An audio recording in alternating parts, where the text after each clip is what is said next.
Un momento. There we go. As always, I'm not alone. I'm joined by the one, the only, the savior of esports, the hero of the wasteland, Koopa. Hello, Koopa.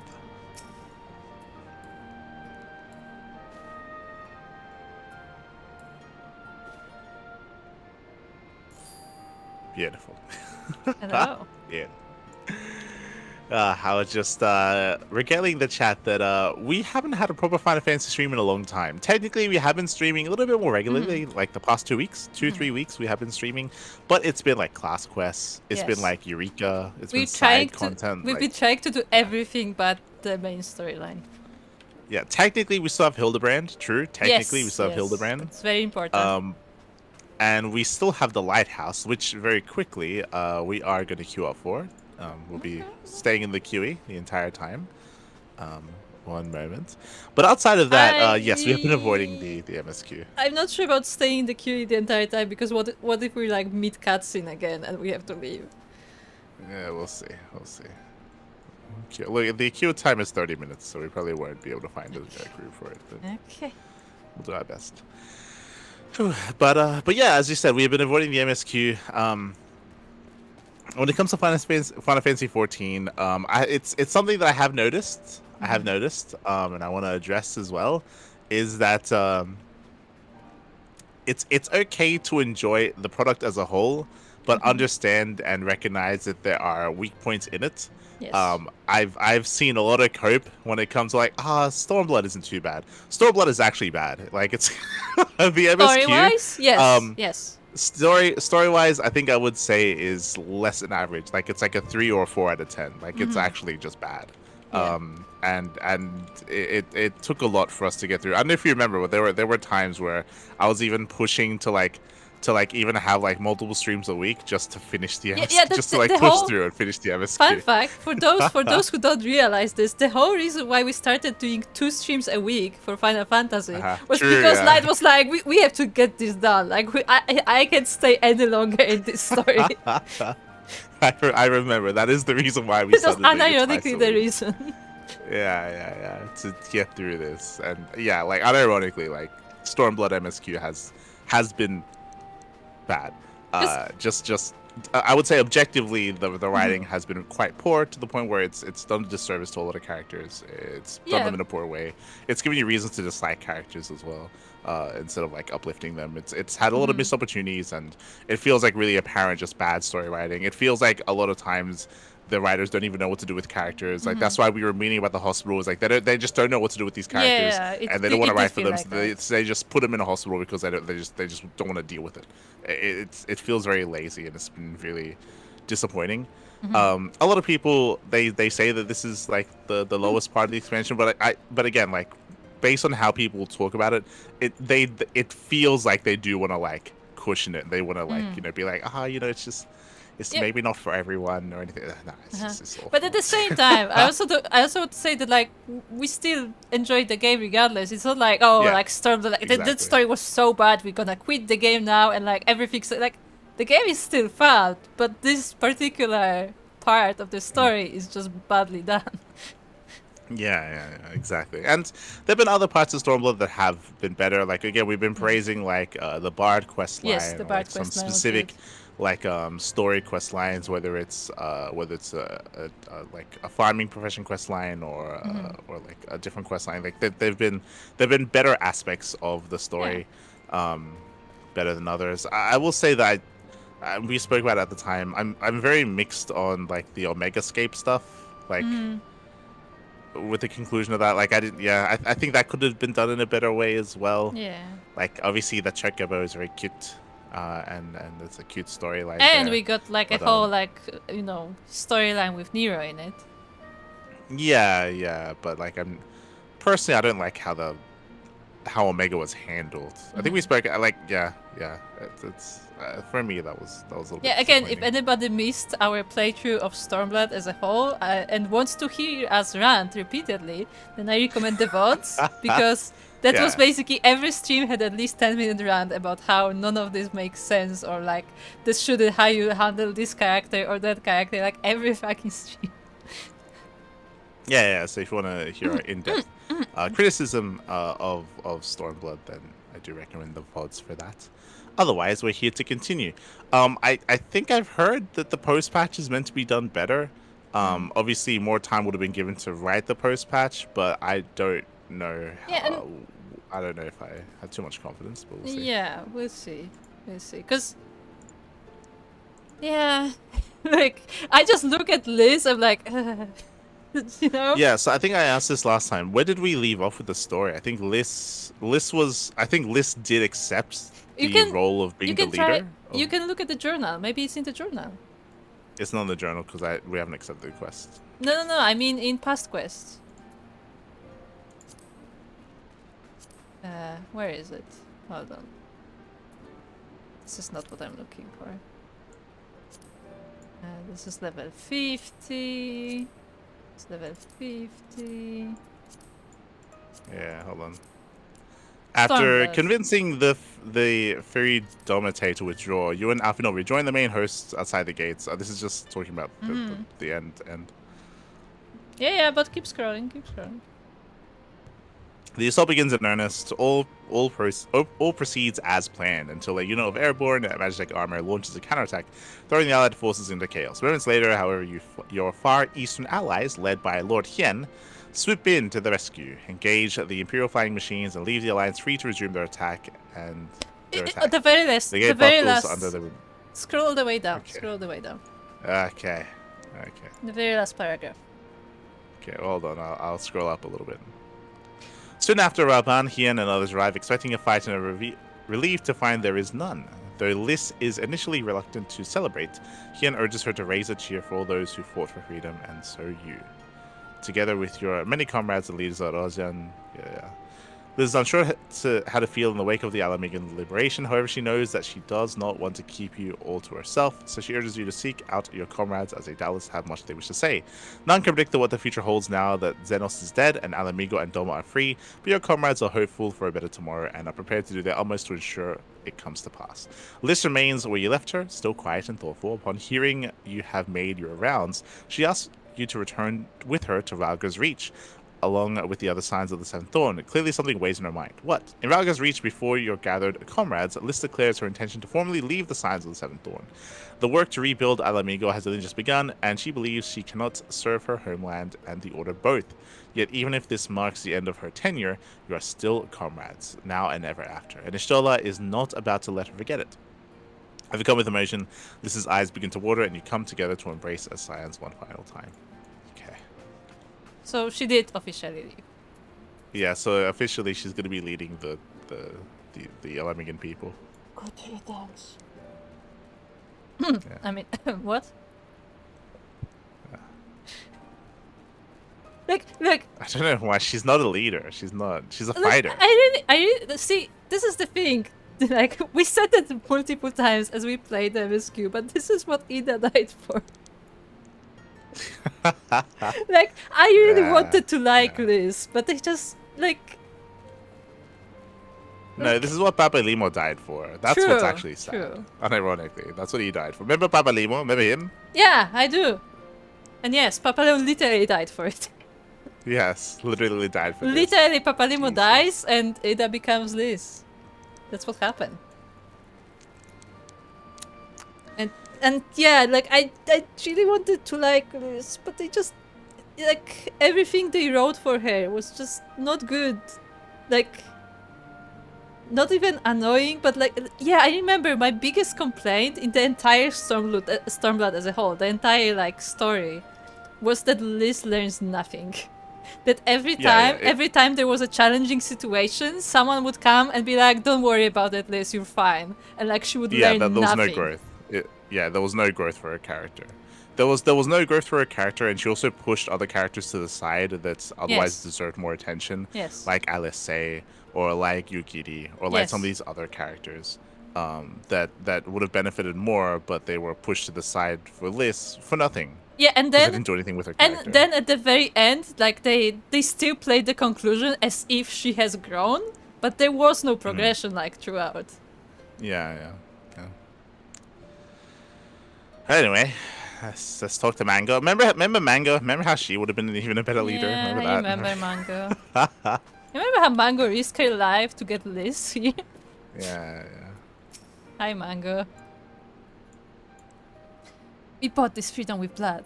That of our friends and our enemies. I'll be damned if we're going to give it up again. Okay, Mango. Just don't let Liz get too much influence. Yeah. It's so very quickly before we start this, we get the impression, I think I said this before, we get the impression that I guess Liz is going to be leaving the main story and is going to be kept here for a little bit for like maybe 1 or 2 expansions. But like it again, it just feels like such a shame, and it feels like when we take a bit of a step back and we look at the grander picture, at what is being achieved here and what the overall story has done. What exactly have they done? They've trimmed down the scions, right? Like yes. they probably, like the writers probably, I mean, I say probably, they even upon trimming down the scions, they still couldn't write for all of them, right? That's why they were sidelined so often. But they've gotten rid of Papalimo. They're getting rid of Liz here as well. So they got rid of like, Ida because Ida doesn't exist anymore. Yeah, but they're like shrinking the cast, which isn't necessarily a bad thing. But like even with the more shrunk cast, like, sorry, I should say, which isn't necessarily a bad thing. But they did a disservice to Liz's character. They did a disservice to Papalimo's character. They didn't write it well enough, and they didn't give the other characters a lot of room anyway. And they couldn't even write for the characters that they have to begin with. Yeah, and like it was. And remember how after Heavensward. No, scratch that. After Realm Reborn, this has been going on since Realm Reborn. We had also this interesting like aspect of certain characters, like the fact that Ishtola is blind and the fact that Thancred cannot use magic. And we also didn't do anything they with never that. touched on that. Yeah, they literally did nothing with that. They probably will later, but like here in this expansion, they did nothing with that. It's crazy. And there were like, I remember there were times where it should come up and it just didn't. Yeah.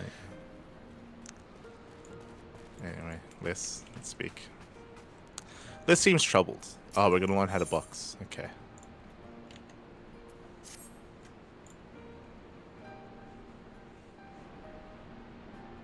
Oh, we have voice acting. Okay. Come to see how we're getting on?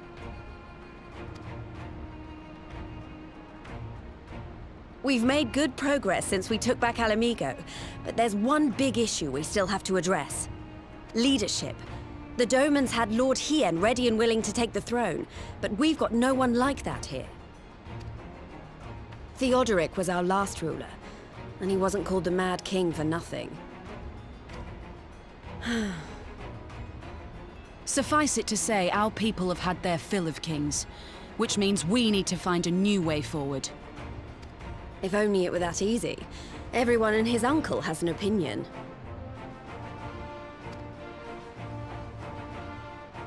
For the time being, we're just going to have to keep leaning on General Aldin and the Alliance for support, and see if we can't find a solution together. Something tells me we're going to be hosting a lot of meetings in the near future. But if that's what it takes, I'm ready to talk till my jaw aches. The Reach is yours, Nago. Don't do anything I wouldn't. Aye, aye, Commander.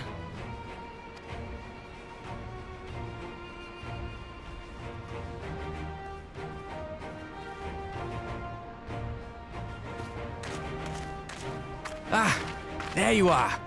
I've been searching all over for you. Now, don't worry, it's nothing bad.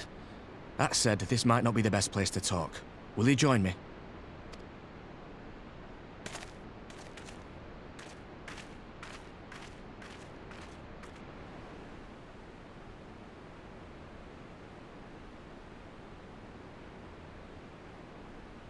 I'll get to the point. Might you be interested in a spot of adventure? After all, we were adventurous before we were scions, were we not? After routing the Imperials and liberating Alamigo, I reckon we've earned a bit of respite, don't you? And what better way to spend it than by returning to our roots? So, what say you? Shall we call on Alphino and go adventuring?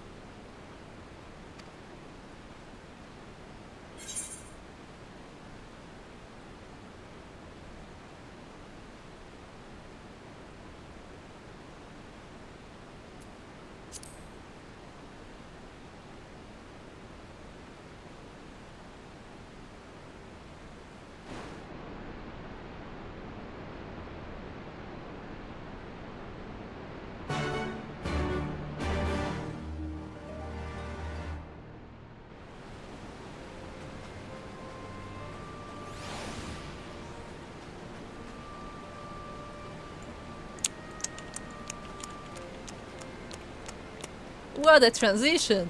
Wow. Where are we? I want to know what's. Can you hazard a guess as to what's going through my mind right now after that cutscene? Not regarding Arnivold, but regarding Liz and that conversation.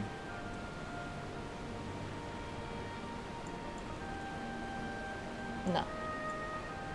So that reminded me of something that made me upset. It reminded me of another thing that we glossed on, how in this expansion they focus so much on Liz that they push other characters by the wayside, and they fail to capitalize on potentially good storytelling that could have been there, that should have been there regarding you know the content of the expansion. The moment she was like, yeah, we're lacking leadership, we don't really know what to do, it just reminded me of Raoban, because he was meant, like, his story, like it was meant to, we spoke about it already at length previously, like months ago at this point, but how, like, Raoban, it was like there should have been so much more importance of the story on him, like specifically it should be his about expansion. Alamican liberation. Well, at least this part of the story should have been more focused around him. Not just because this is where he's from, but also because of all the leader. Remember, he lost his arm because of that. Remember, his best friend, his like second command, like chopped off his arm and turned on him because Raoban, like he believed that Raoban was a coward. Yeah, and because he he believed quit that the Raoban rebellion. was. Well, yeah, but because he believed he turned his back on his people, right? Like there was like he literally lost his arm for that. Like there was so much backstory there with Raoban and with his son as well, with Pippin, if you recall. Yeah. Like regarding this, and it's like, and they did nothing with it. Like obviously Raoban was there at the end, I guess. Yeah, I was but gonna like say there was no like character focus on him, and how this is important to him, and any kind of bigger role that he would take here. Like I would say that it would make sense at the end of all of this. It would have made sense, like if he was a bigger part of this story, if he were to lead his people. Like he's not the leader of Ul'dah. He's like the bodyguard. Well, technically he is right now. Kind. Well, no, because he's with the who is it? Who's the shoulder parrot? Ulnamo. The shoulder parrot. Nanamo. Wow, I'm gonna tell Soko that you called the Lalafell a shoulder parrot. Yeah, that she's the leader, and he technically is like a general. Like he technically isn't meant to make decisions in her stead because they chose not to kill her. They retconned that, if you remember. Technically, like, so yes, but I think like realistically, I think he is the leader. Yeah, well, sure, but like, well, then make him make that decision, right? Like that, like it should be. Like, that's interesting, right? Like, to put him in the position where if we had focused on him, to where he liberates his people, he saves his people, he leads, he's successful, like, all these people looking up to him. Yeah, and they right? ask him to and then lead. And then he has to deal with that quandary. Like, does he lead these people? Like, does he believe that Ul'dah is going to be left in good hands? Can he try to, like, make something work here? If you remember, one of the big issues with Ul'dah was that they were taking a bunch of Alamican refugees, and that wasn't going an issue. Well, I mean, now they can go back here, right? Because now they don't need to take in the refugees. So what you do, you put this in the post patch to have this dilemma, because you're done fighting. Now you have to actually decide what to do. So you put that in post patch. But you know what he could do? He could put Pippin in charge of Ul'dah and himself lead an amigo. He could do that. Yeah. Fuck it. I mean, like, he has been teaching Pippin everything, like, from the start. Yeah, well, I would say if you want to do that, then Pippin would have had to have also played a part in it, because Pippin barely had any kind of presence in this expansion. I mean, but, like, he was there. If the focus is on Raoban in this expansion, then you can put the focus on Pippin as well, and you can have a little bit more with him, and he can talk about maybe his father, like teaching him stuff and looking to not just be like a fighter, but maybe be a little bit more than that as well. Maybe he talks about how he spent some time with Anamo in regards to, like, I don't know, some political stuff as well. I don't know. You can build that up in a way, because right now we've spent very little time with Pippin. Yeah, but like, I feel like Pippin has already been presented as, like, not just like a good fighter, but like an actual leader. Like he's like the right hand of Raoban, essentially. Yeah, because he doesn't have one. I mean, I didn't want to go there, but sure. No, I just picture Pippin hanging onto his arm. No. As stand. No. No. But yeah, but you'd flesh it out, right? In the story with quests, like you'd flesh it out like a little bit more of Pippin to build up him as a character to maybe play that role, right? And maybe Raban does it, maybe he doesn't, maybe he has like another person that he trusts to like to do that, or maybe he can put his weight behind someone or whatever. But like again, like this specifically, this quest just reminds me of how they just completely did nothing with Raban this expansion, even though this is meant to be meaningful to him as a character, and even though Raban is a character that we care about, that was been built up previously. You remember how we got the backstory of Raban in that one village? That was a thing, and it was there just to teach Liz something. I'm not sure what, because she doesn't learn, but it was there. Yeah, he just found out that he was born and raised in this village, and it was like cutthroat, and like he was doing it so he can. And apparently, he was like sending money to this village the entire time or something to like keep them afloat. And even though it's like in a different region, right?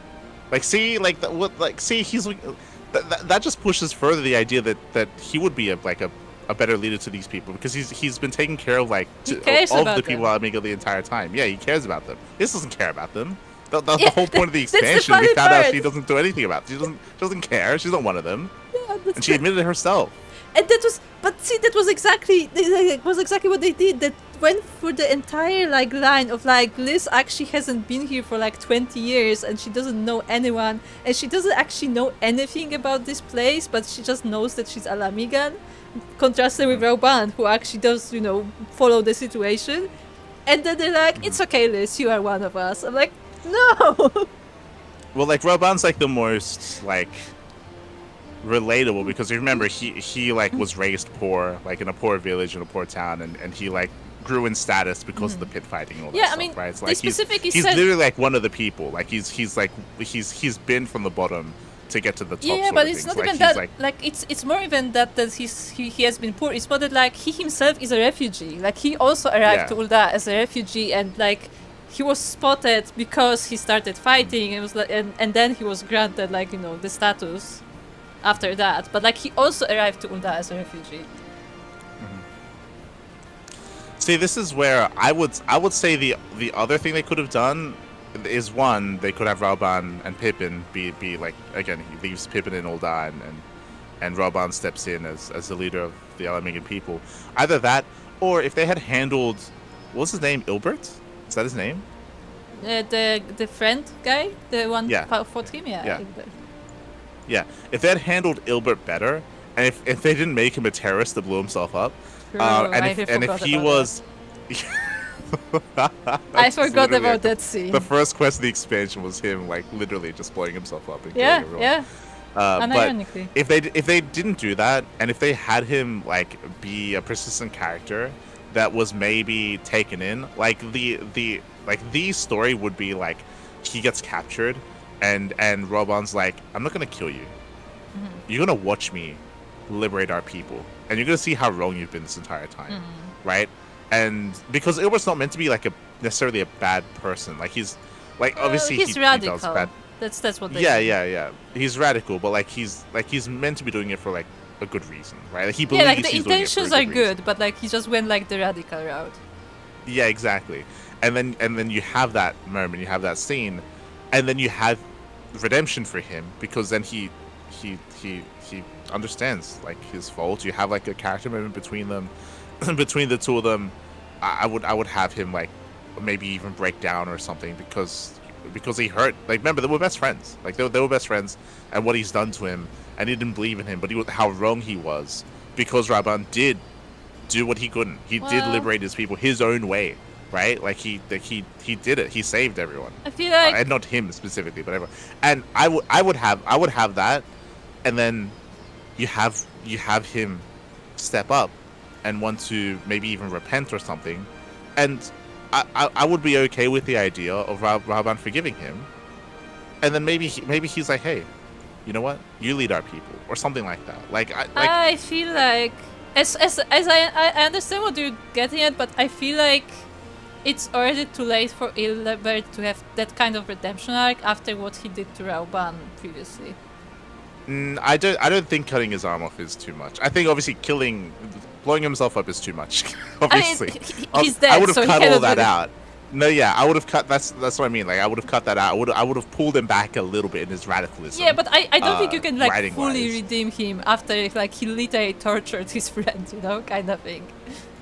Yeah, that was such a bad quest, though. That was. I'm not saying it was good. I'm just saying that like The- he has already crossed a few lines too far to. Yeah, like, but I fully would have redeem rewritten him. all of that. I would.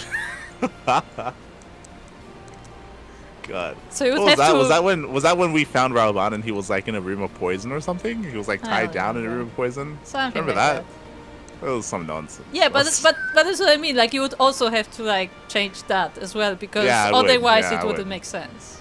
Yeah.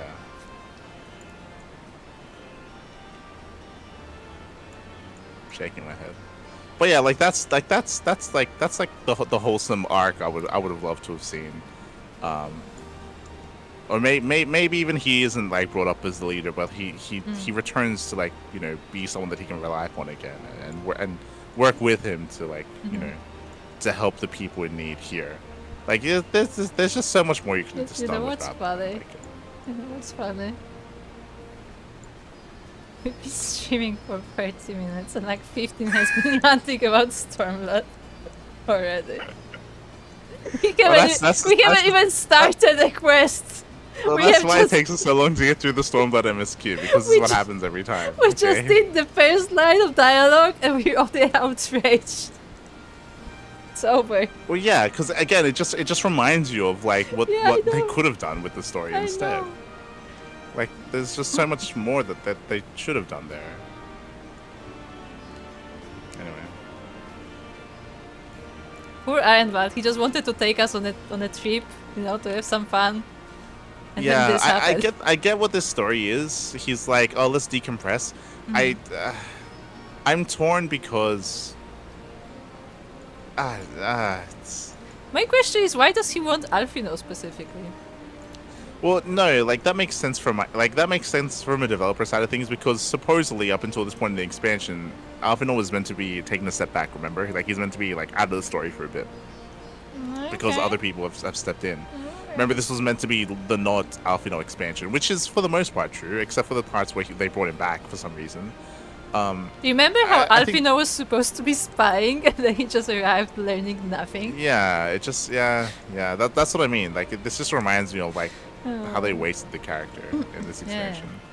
And now but that's what this quest is. It's like, hey, remember Alphinaud? Like this, you know, he was meant to take a back I seat. mean, Let's Alfino do was some stuff still together appearing again. fairly often. But throughout that's what I was saying. That's what I said, is that they didn't have him take a full back seat, and actually, like, I want to almost say that maybe we spent less time with Alice. I don't know. Like she was with us in the Yeah. beginning, and then we just got rid of her. Like, this Like, was that's- supposed to be the Alice expansion, and it kind of Yeah. just wasn't. Yeah. You remember how Alice also learned pretty much nothing?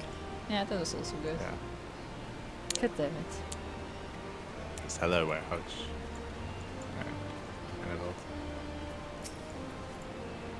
Right then, let's go and find Master Lavilla. Yeah. Actually, leave that to me. I want you fresh for our little adventure. Wait for us by the Eaterites, and we'll be along shortly. See you there. You want to switch my class?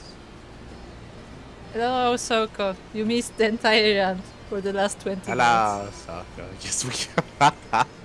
So, none of the story, just the run. We've just been ranting about how bad Stormblood is. Don't worry. Yeah, we just went through the first dialogue and we were already ranting. It's already over. Oh yeah, these guys are still here. See, these are the friends of Ironbald. I mean, they're his new friends because his old friends died. Yeah. Just trying to decide what class to play. Could I miss the annoying part? I mean, yeah. You mean you missed the best part? What do you mean? No, you're here for the annoying part. You're here for the MSQ. No. Oh no.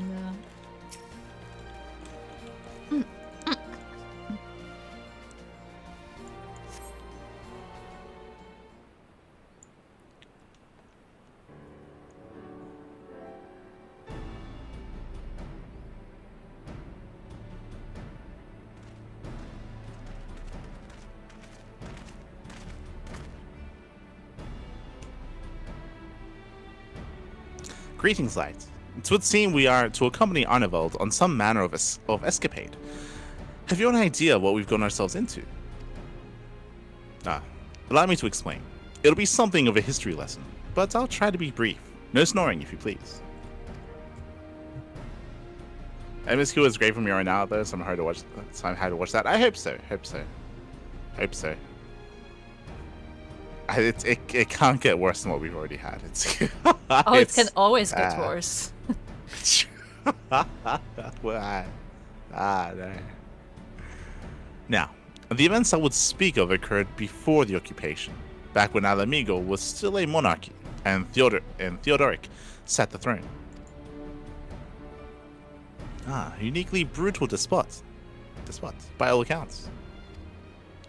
That he was. The King of Ruin suffered no rivals, real or imagined, and his disputes with the monks of the Fist ended with Raug's Reach being burned to the ground.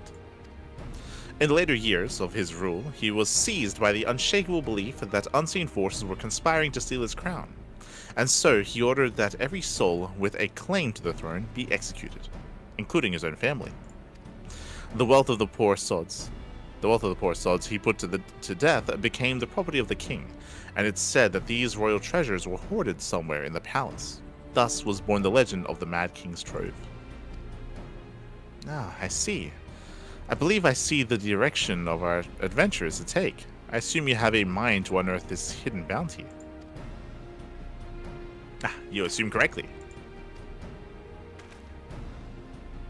It's really the time to be like grave robbing. Yeah, I feel like us looking for a lost treasure of a Mad King is kind of beneath us at this point. Well, I don't know if I would say true. It's a weird one. We're liberating nations, we're saving the universe. It's like, yeah, let's find some gold. I'm like, okay. It feels weird to liberate a people and then be like, hey, you know what? I was looking at their histories and apparently we can rob them. Oh no. I would. Well, we might get there with the subtext of this quest. Mm-hmm. I kind of like the idea if they tie this into. I can see this going a couple different ways. I like how I can see. No, already no, this doesn't work. I can see them tying this into the list, what Liz just said, and I think something better than like looking for lost treasure, and they might get there, is like, he's like, hey, like if we go here, remember what he just said? He just said that like apparently all other heirs to the throne were killed and their belongings were like hidden. Maybe we can like find something that leads us to maybe an heir that's still alive. Maybe there's someone that still has a claim to the throne. Yeah. And we can track them down. And that's why we're going there. We're not going there for the treasure. We're going there to try to maybe piece together like a descendant. Or maybe we are going there for the treasure, but then like throughout the adventure we found out that there actually is a descendant, and we just pivot to that. Or maybe like Arneveld is like just there, because like, hey, treasure, and then like Alfino finds something, is like, you know what, we could look for this person or something. Yeah, I think the problem is that on the one hand they could do that, on the other hand I don't know if I like the idea of us introducing someone that we don't know to potentially be the leader. Unless this is how you save the story. Mm-hmm. Is that if this takes us down the road where we're trying to find out, like we find some information and then it leads us to find out that Mango actually has a proper claim I don't think it would be Mango. Like a character that we know is what I'm getting. A character we know. I don't think it would be established. Mango, but it should be a character we know. Yes. Yes, I don't want that potential line of story to lead to a character that we don't know. I don't think there's room for that. Yeah, no, I agree. And I would also be correct in assuming that this legend is widely known. Others must surely have gone in search of your prize, tempting as it seems. Well, of course we won't be the first to make the attempt. Following Ala Mhigo's liberation, more than a few eager soldiers turned the palace upside down in hopes of claiming any easy fortune. But even after scouring every room from dusk till dawn, they uncovered not a single coin. Their gold lust drained away as quickly as it had come, and the legend of the Mad King's Trove remains simply that, a legend.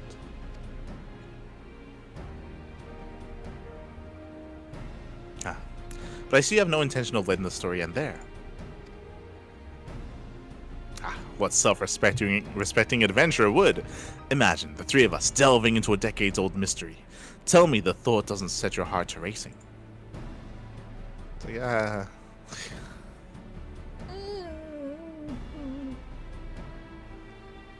I prefer finding the lost cities. It's not really what we do, but sure. Like, I For feel some like, reason, this teaches us how to box, by the way. yeah, I don't understand. But I feel like this is more like the whole like story with Ivalice is more interesting than like the Lost Treasure. We're like, oh, it's like, you know, there is the city that's like considered a legend, but it's actually there. Like, that's more interesting to me. Yeah. Hold on, what's the emote? Now we have to know what the emote is. Oh my god, there's a bunch of stuff. Hold on, what's the emote? Ah, okay. Hello there. Oh, you got the one too. Yeah. Wait for me. Wait. And now the right.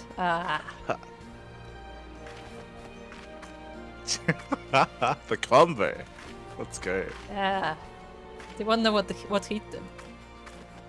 Also, this is the first time that my character can actually box. Because...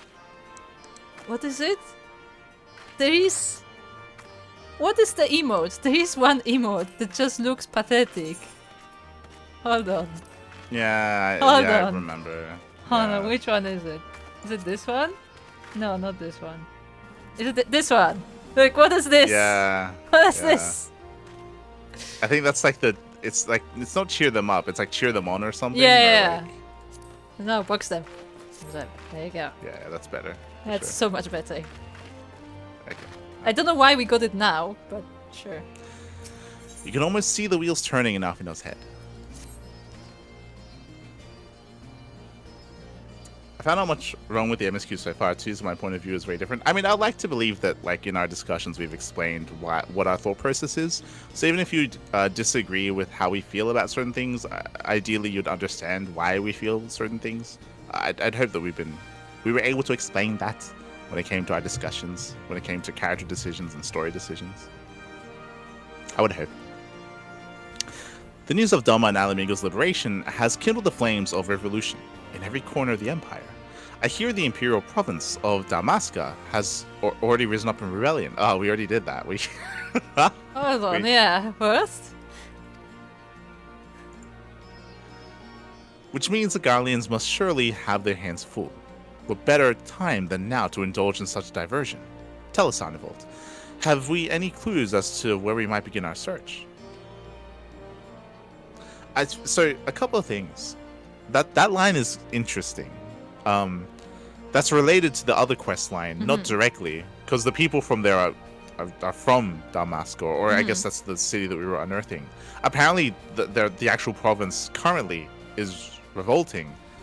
I hope that there's follow-up to that. I don't know. That sounds interesting. Hey, it's just like a line, weaved in there. No, yeah, I hope it leads to something. I'd hope so. Also, I want to say, I honestly don't know if Alfino would be interested in something like this. He wouldn't. Yeah, he wouldn't. he doesn't seem like that kind of person, is what I say. I feel like Alice would be more into this. She would, I think. Because Alice has more of I think that, she'd be interested in it just for like unearthing history and maybe unearthing like some like but what I mean is that like Alice is kind of like that spark of like adventure, like let's do something cool and stuff, and Alfino is more like let's research this topic. Like he's more of a scholar than he is like an adventurer, so I feel like they should have used Alice here if anyone.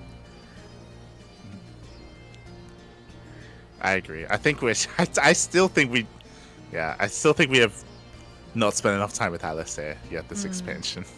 Yeah. Don't worry, she's Judging by how the other treasure hunters fared, nosing about the palace isn't like to get us anywhere. So we'll probably need to ask around. Okay. Would that be another way of saying no? Well, yes. I see. In that case, I shall pay a visit to the Allied Archivists and request access to the records seized from the Imperials. The Garleans are meticulous about such things. If they uncovered the trove during the occupation, the event is certain to have been recorded. In the meantime, the two of you can track down those who worked as palace servants and officials in Theodoric's day. Given that they would have been at least 20 at the time, you'll be looking for people who have seen 40 summers or more. Anything they can tell you about the king and his bloody deeds may prove useful, so be sure to listen well. Arnevold, pray try your luck in the fringes and peaks, whilst Light makes rounds in the Alamegan Quarter. Ha! And there I was thinking I was the party leader. Not that I mind, of course. Let's be about it, eh? We can meet afterwards in Gilbart's Gate. Okay, hey, two things. Firstly, Alfino, if Imperials have found the treasure, then it's not there anymore. I can see a world where he's looking into it, and maybe the Imperials found something that they couldn't get into, or something else is maybe he can find a record of where they have looked, so then he can look where they haven't, right? I guess. There's other. Yeah, but it's there's other ways to use it. Okay. Also, secondly, I like how Anval is like, oh, I was gonna be the leader of the party. I'm like, you are so outranked here by so many ranks. I don't. You can't even imagine how many ranks I have. Like as far as I know, he literally is asked the leader of the Science of the Seventh Dawn. Yeah, he like went straight to the general, being like a sergeant, you know. Because he's not like the lowest. Like I think he is slightly high just because of his tenure, but he's nowhere near like the main science. God damn it, Ironval. It's fine. Middle-aged Highlander. In the palace? No, not me, lad. Surely you've heard stories of the Mad King. He used to hold public executions up in the Divine Audience. Anyone, and I mean anyone, suspected of conspiring against the crown was flung from the top of those steps. Suffice it to say that I've stayed as far away from the palace as possible. Also, another thing I was gonna say is that I thought this whole Mad King thing happened like way earlier than 20 years. I thought it was longer time ago. You mean later? No, I thought it was more than 20 years ago. Yeah, that's what I mean, later. Because judging even by the state of like the palace itself, it feels like it's been like, you know, hundreds of years. Yeah, I agree. I think 20 years is too soon.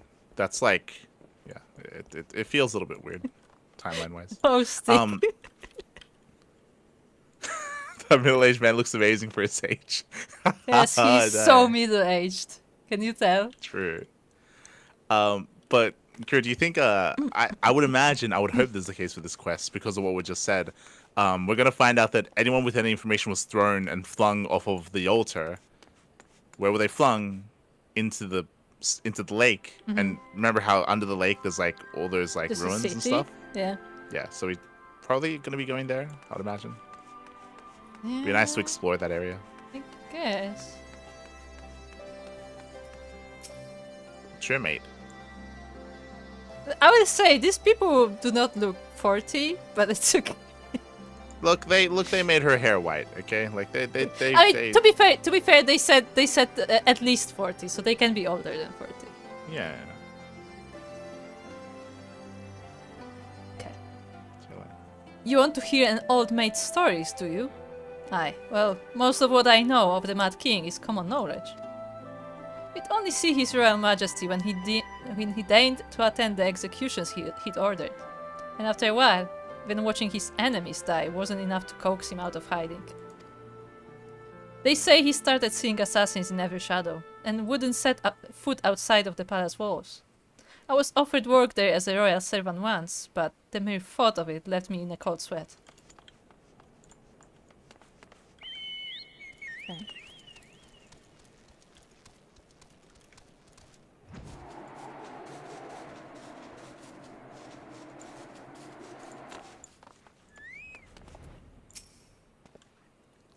Aye.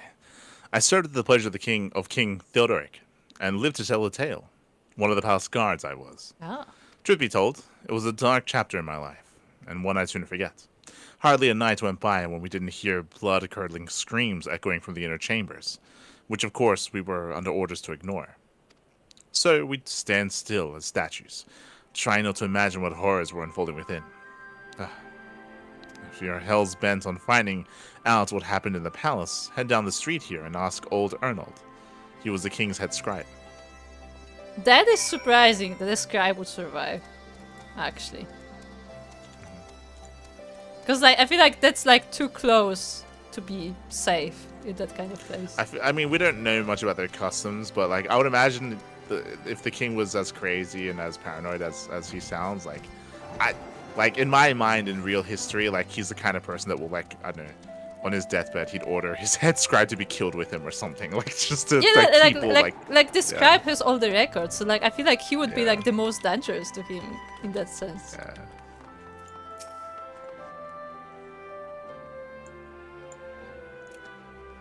Yes, I'm Ernold. What do you want with me? You would have me dredge up some decidedly unsavory memories. Yes. Oh, hello, Sokka. Oh, Hello. Sokka. Yes, if Ala Mhigo is to move forward, we must needs acknowledge the misdeeds of the past. Very well. I shall tell you what I remember.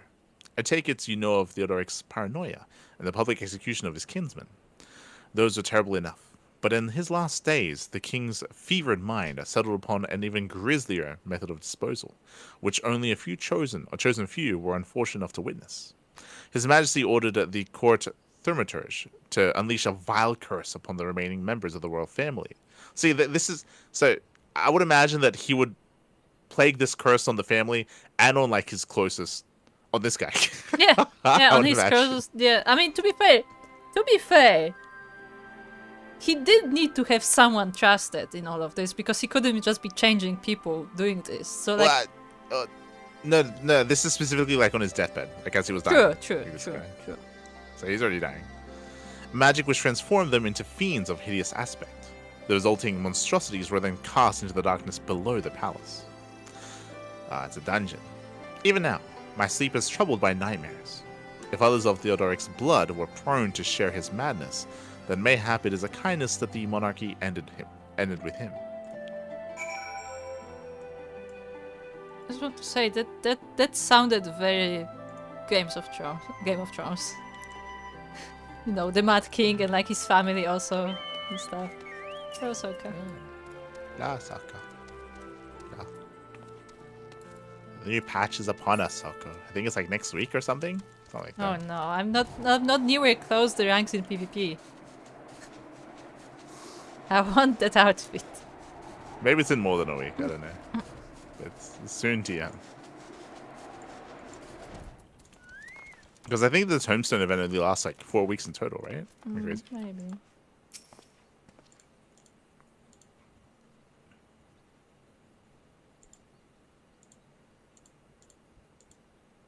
Steamod, when are you playing Final Fantasy with us? True. Steamod could play as the old man.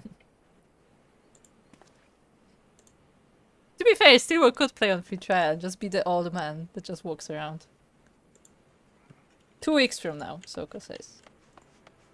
There you go. Excellent timing as ever. We have but this moment returned from our own intelligence gathering efforts. Arnold.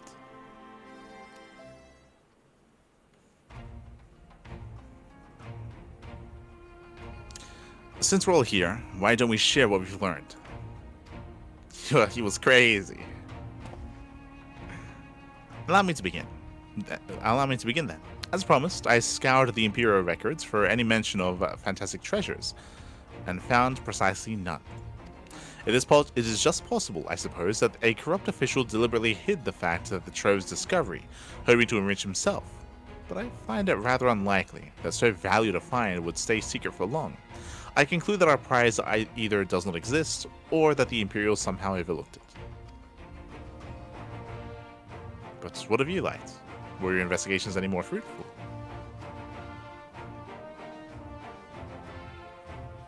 Had turned into monsters. And what could he mean by this darkness beneath the palace, I wonder?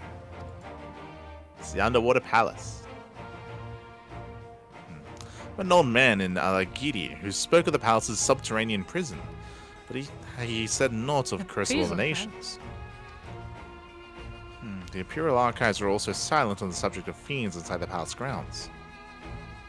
Could the scribe fellow have been spinning him a yarn, do you think? Do you believe him, Light? No, I think... Fears seem genuine. I don't think he was lying. Yeah.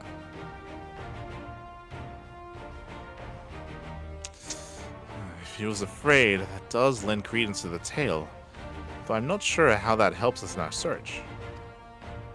Don't be so hasty.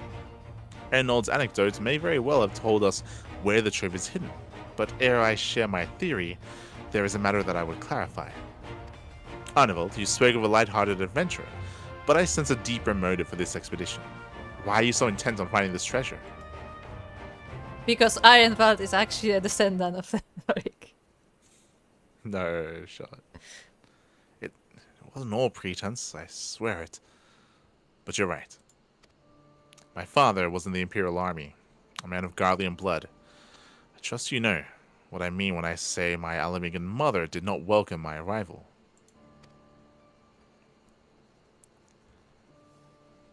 As I grew, she would check my brow over and over, convinced that the spot on my skin was an emerging third eye, like the kind you see in pure-blood Garleans. My mother did not care for this taunting reminder of my heritage, and took up a knife. War paint serves to cover the scar.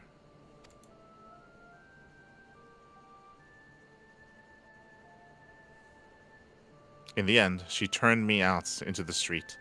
I was left to haunt the alleyways of Alamigo, a feral child who got what he needed through begging, cunning, or worse.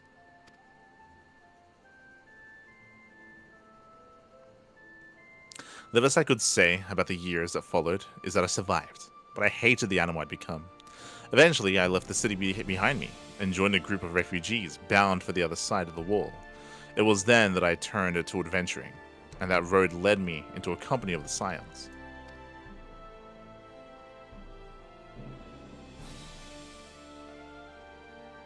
Tell you this. Oh, I clicked.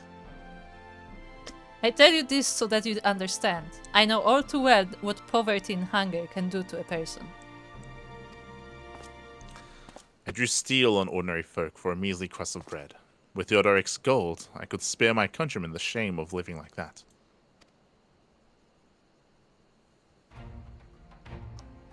Thank you, Arnivold, and I apologize. That cannot have been pleasant to recall, but I felt it best to be clear in our intentions. Well, Light, are you content to surrender the treasure to Arnivold's noble cause and claim the thrill of adventure as your reward? Yes, that is a better reason than just treasure hunting. Yeah. I clicked your line. Then I should be glad to tell you my theory on the resting place of the Mad King's Trove, if you are minded to hear it. Wow, we got so many chests. What is this? It's just one of each type. Ending, slaying, aiming, healing, casting, aiming. Let's go aiming. It's all useless to me.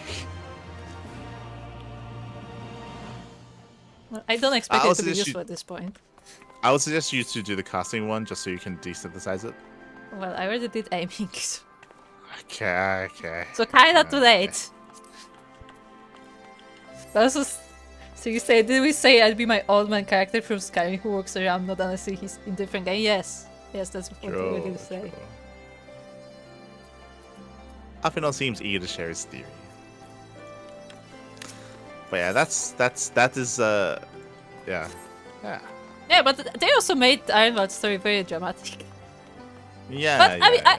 I think that's fine. I think that's fine because no, I like it. We needed like a reason as to why a half Garlean is here in the first place. Yeah. For sure. Like there's real world like examples of what he just said. No, yeah, but like let's emphasize. How do I put this? This is the kind of stuff that makes Final Fantasy, where like it's not like too rose-colored, to put it that way. Like real shit is happening in this world. No, it's a nice. It's something that we didn't think about, but it's a nice use of a trait of Garleans, right? Because Garleans, they have that crystal on their forehead, so the idea of someone who is ashamed of that, a mother who's ashamed of that, cutting their child in fear of that growing on their forehead, like that. That's a nice use of a racial trait of like of what they've created here in Final Fantasy. It's good. Alphinaud seems eager to share his theory.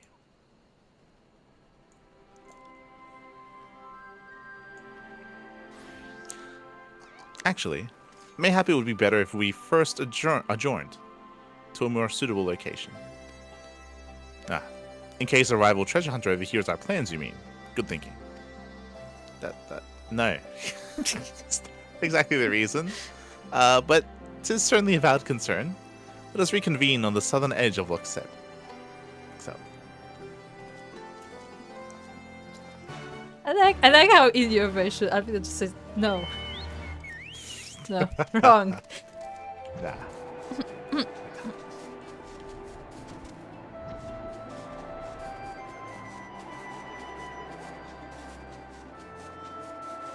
Maybe get the queue into Lighthouse sometime. So maybe. what to queue with us forever? I don't think now is the best time to queue though, because I'm pretty sure we're about to queue into a dungeon. True. This is gonna unlock a dungeon, so we're gonna have to leave the queue.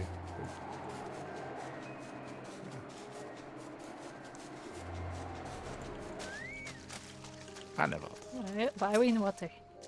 Because we're gonna jump into. Remember the dungeon entrance is. Yeah, underwater. but do we have to talk in water? Yeah, my shoes are getting wet. My socks are Exactly. getting wet. Come now, Alphinaud. Don't leave us in suspense. Let us hear this theory of yours.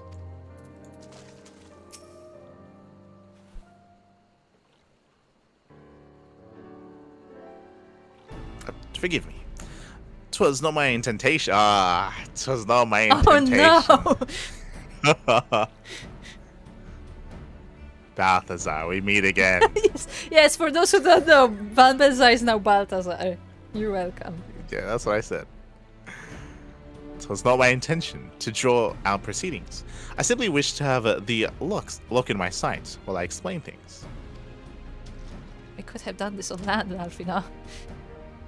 I didn't pack an extra pair of socks. Prior to the Great Flood of the Sixth Umbral Calamity, the salt lakes you see before you were yet dry ravines, and this, believe it or not, was the site of the ancient city of Scala, which rose and fell during the Fifth Astral Era. True, that's what it was. I forgot completely. I know we already heard about this, but I forgot. From what we know of the period, the city was already deserted by the time the waters began to rise, having been all but destroyed by war. Yet its ruins remain to this day at the bottom of Luxeld. It is my belief that the darkness beneath the palace, mentioned by Theodoric's former scribe, was not a reference to the prison, but a place still further below, the ruins of Scala. I further surmise that the Mad King's unfortunate kingsmen were cast down there not simply out of the desire to punish them, but to discourage exploration. Theodoric wanted to keep the ruins secure. Wait. You're saying there are ruins under the water? I guess. Keep up, Arnevald. Saying they were meant to guard the Mad King's trove. Precisely. And since we know the court thaumaturge was involved, we can safely assume that any entrance into the old city will have been magically concealed. To explain how a legion of Imperial soldiers and gods know how many Alamingans never found a trace of the trove. You know what would be Gigabrains? Which would be funny if the Mad King outlawed... Magic? No. Outlawed the teaching of the ability to swim.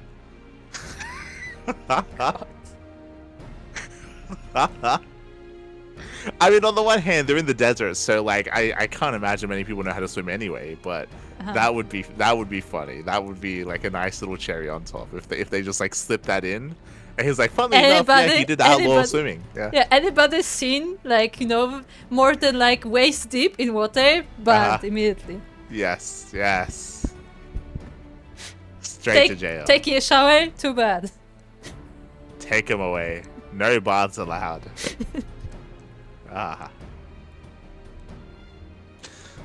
We, however, have certain advantages that they did not enjoy. Light, would you be so good as to swim down to the bottom of the loch and search for an underwater route into the ruins? While you do that, Arnavad and I will seek out an escrolled portal within the palace. And Sourcel. I just realized I should make an outfit set that's just like a swimsuit, like a sports swimsuit. Oh look! I don't know what it is, Scopa, but something looks out of place. No, this is your classical saltman. Because we're in a salt lake. You know, they did traditional decoration of Alamigans. They make saltmans in the pub. Yes. You know? Yeah.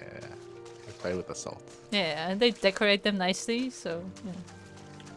And it's like, you see this like sparkles. That's because salt is a mineral that can be quite sparkly.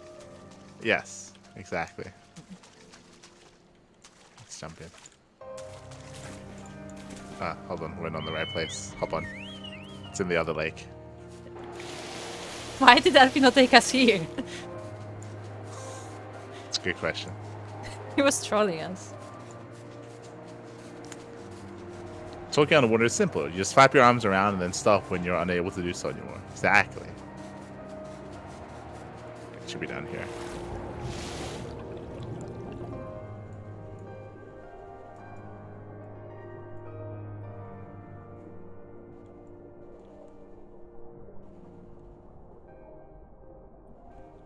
Look, there's even a snowflake here. Yeah. So the saltman. Yeah, the salt flakes. Pretty sure this is meant to be the entrance, but okay, never mind. Yeah, but we need to we need to look at it first. Yeah.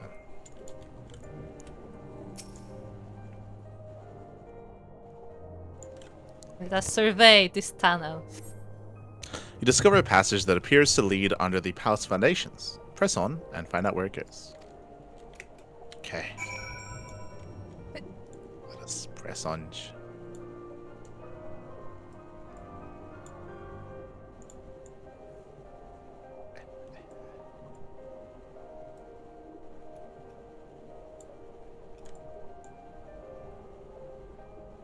Maybe you can sprint. Okay. You come to a worn stone door, standing temporarily ajar. It would appear you have found an entrance into the subterranean ruins. Are we just gonna answer a phone call underwater? Yeah, hold on, I'm getting a phone call. Right, it's Alfino.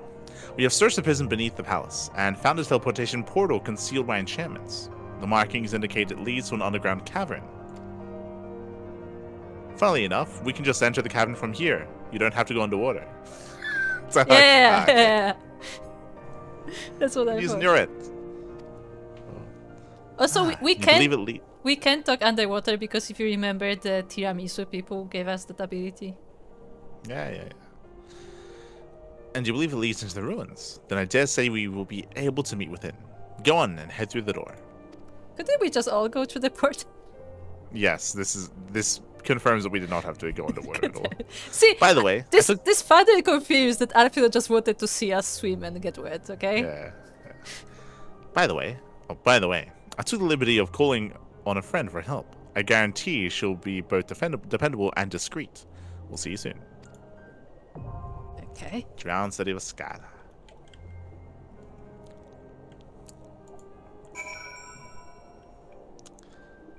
So, would you like to join us on our spelunking adventure into Scala?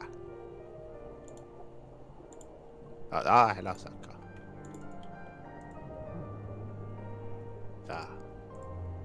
Saltman is here.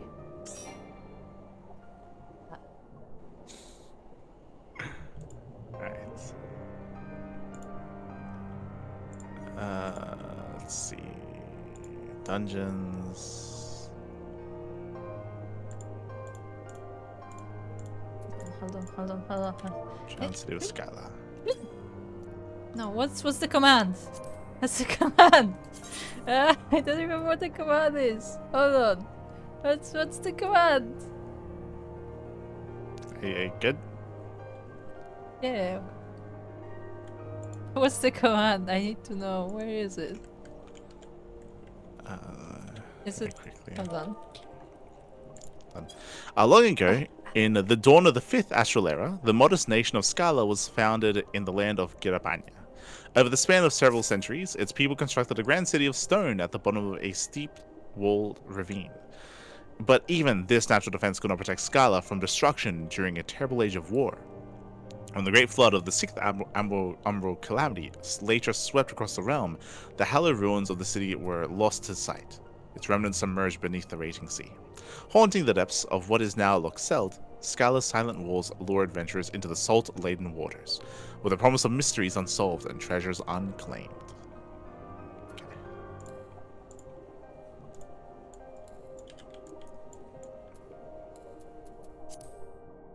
I'm testing what other emotes work underwater.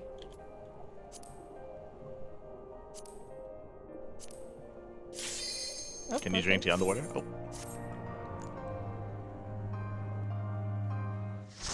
Can you drink tea underwater?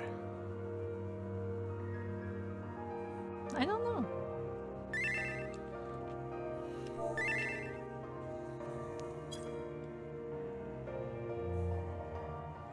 We have some Nanga.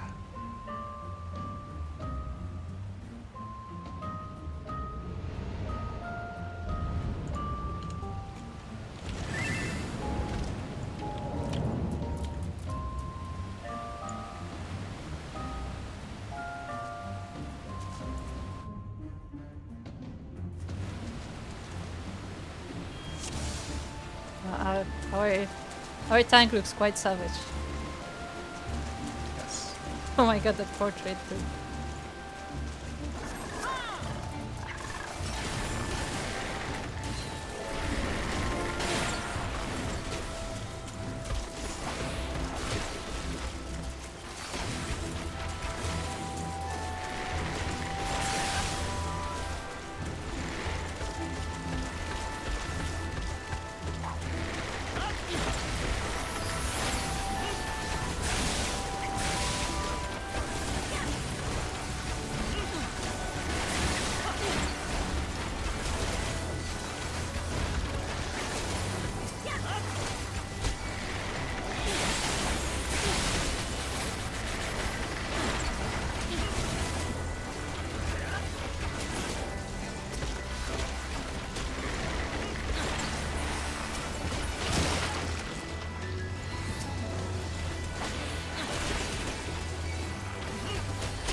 We have to fight a seahorse. A seahorse, yes, indeed.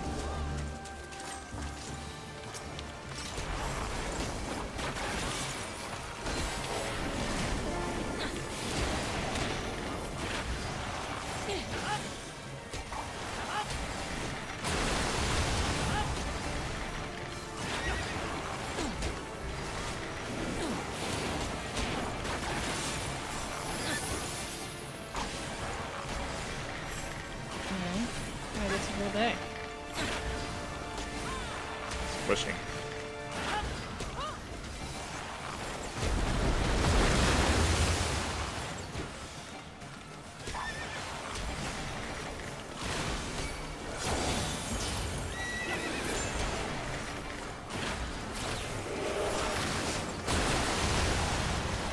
That is very smart of him.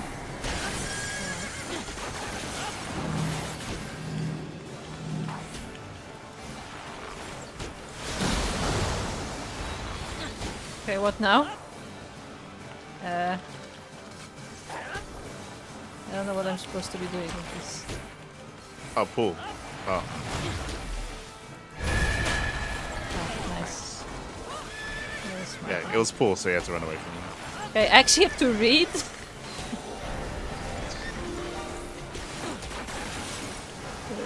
Yes. Reading is nice.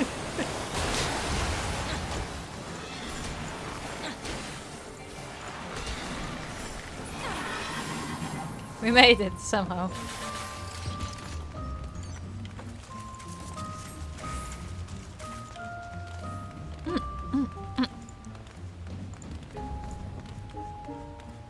Ah, I saw you teleport. It was a good jump.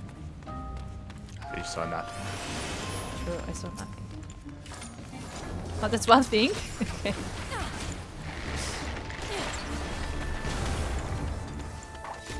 It's also not coming. That's okay.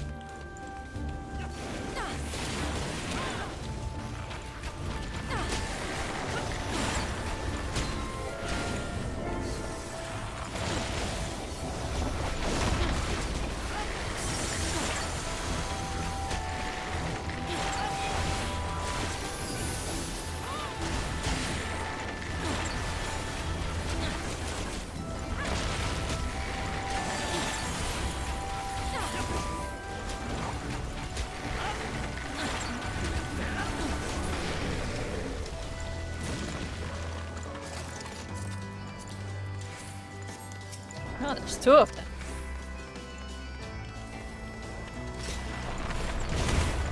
Ow.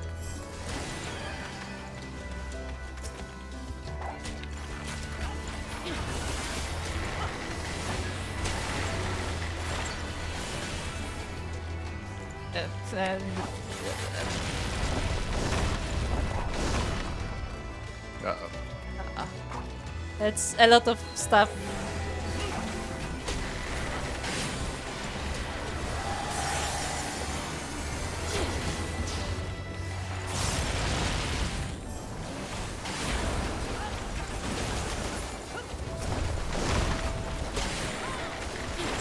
Like so keep everything alive.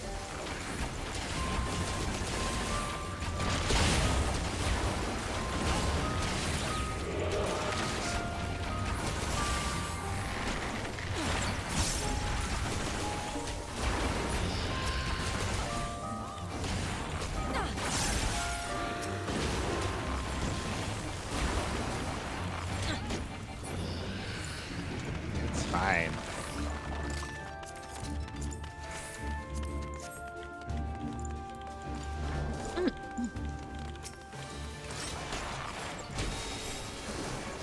Okay. I was not ready for that.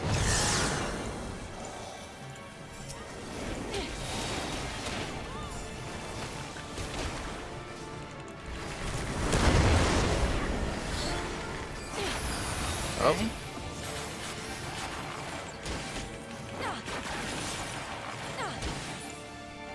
Did you get them?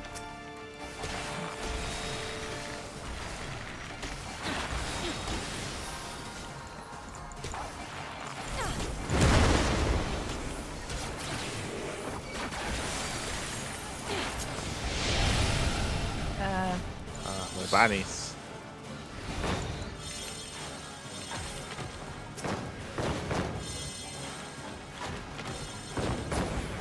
Nice. I hope I helped, because I'm not sure. You just have to put the thingy on the thingy. Sure.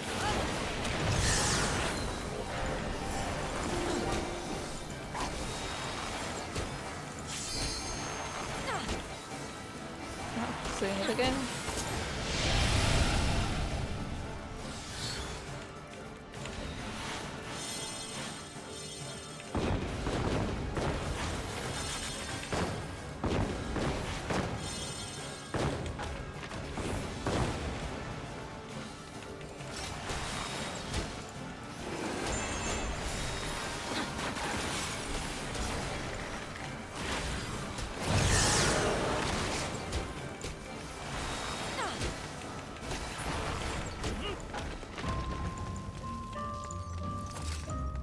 That was weird.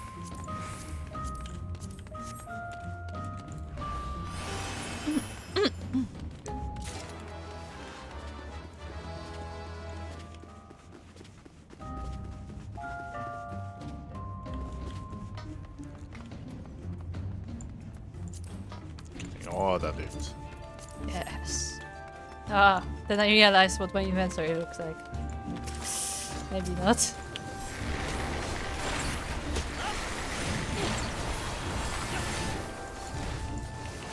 This.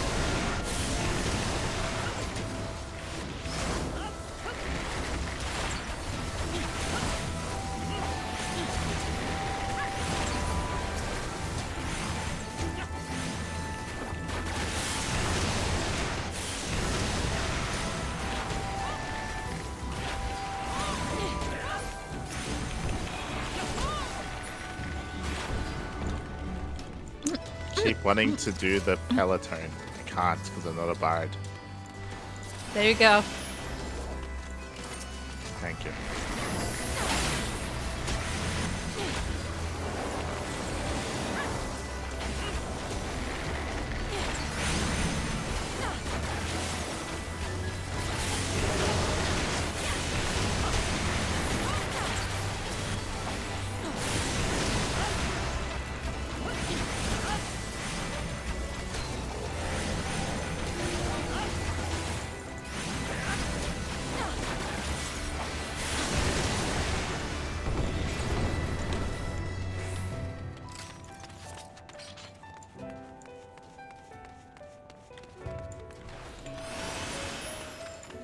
Ha. Erasing the tank. Nah.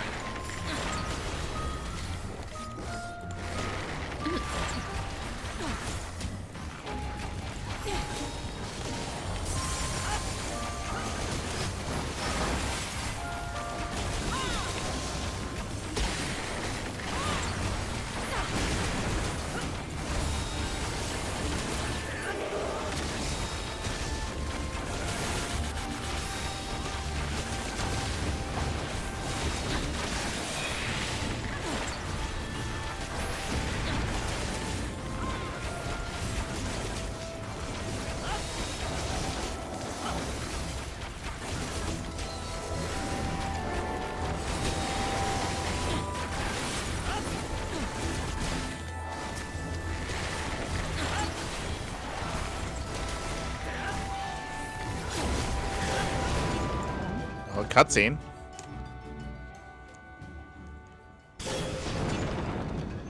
Oh my god, it's Goku. Did you see that hair in the portrait? I did.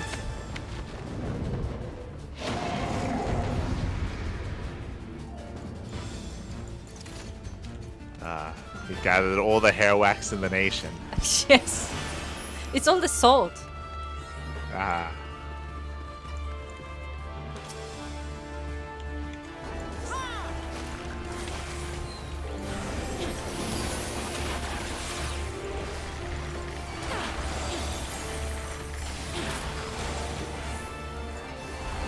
Can't wait to not understand this mechanic.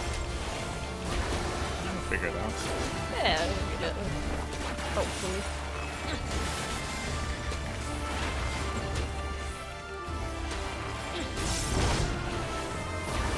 Yeah, when he does that, you can get away from him.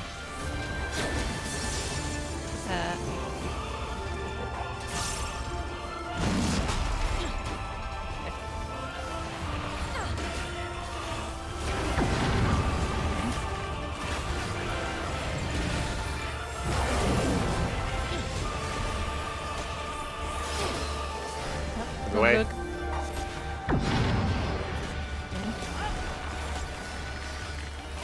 Yeah, something that I want to mention on stream, because I did say that off stream, is that Final Fantasy XIV has been doing a lot lately to like increase clarity of the effects and like what is happening, which I really appreciate because I struggle with it.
Ah, it was him all along. Yeah. Who? Him.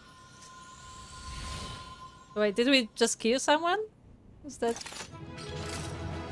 No, remember he spoke about how he put people in here and they transformed them into fiends. So that was one of the guys that was transformed into a fiend. I guess so, but did I guess what I'm trying to say is like we didn't try to look for any way to like, you know, uncurse them first. What do we look like, Koopa? What do you? Arnold has gotten stronger, hasn't he?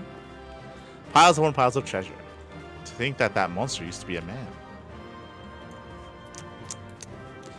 Remember the guy that they body morphed into like a cyborg mindless machine? Remember that in Doma? Remember that? Who? Remember the guy that was blushing all the time? Oh, what did we call him? What did we call him? We gave him a name. The disappointment. We gave him a name. I don't know. No, we gave him a clown. name. I don't remember though. Yeah, I don't know. Remember him? Remember how they just turned him remember. into like a mindless machine? And Yes. there was no in-game discussion of that. No, never mentioned. Yes, murderer of light. That is true, unfortunately. True. So often we are just sent to kill things with no further context. Man of all name days. True. Yeah, look at that hair. Look at that. We called him the brute. He was just the brute, wasn't he? He was just the brute. Yeah, he was just a brute. No, he had a That's what we name. called him, though. He had a like Guven Ballad or something. I don't remember.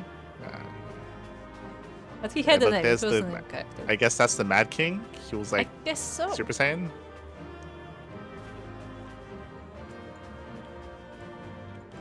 Are there any Easter eggs in here? Oh, true. There's a lot of lions everywhere. And at that, a lot of female lions as well. Which is not common, I feel like, in art. Usually they just go for the, you know, big mane and stuff. Some mummies. It's like some tombs. I don't notice anything important. I'm a little bit surprised there was no, like, clickable, like, text terms or anything like that. Yeah, because there should be some context on him, right?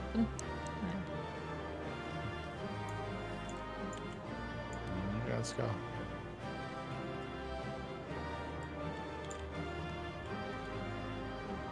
Did it.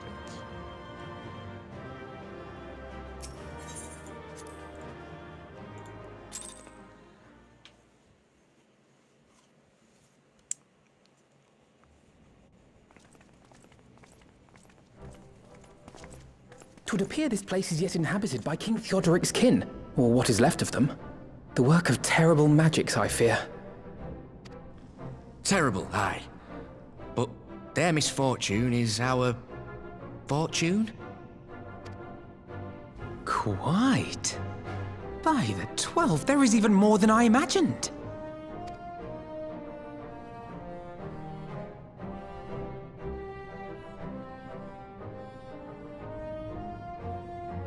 Oh, I can't wait to see the look on Lisa's face. Thanks for believing in me, you two.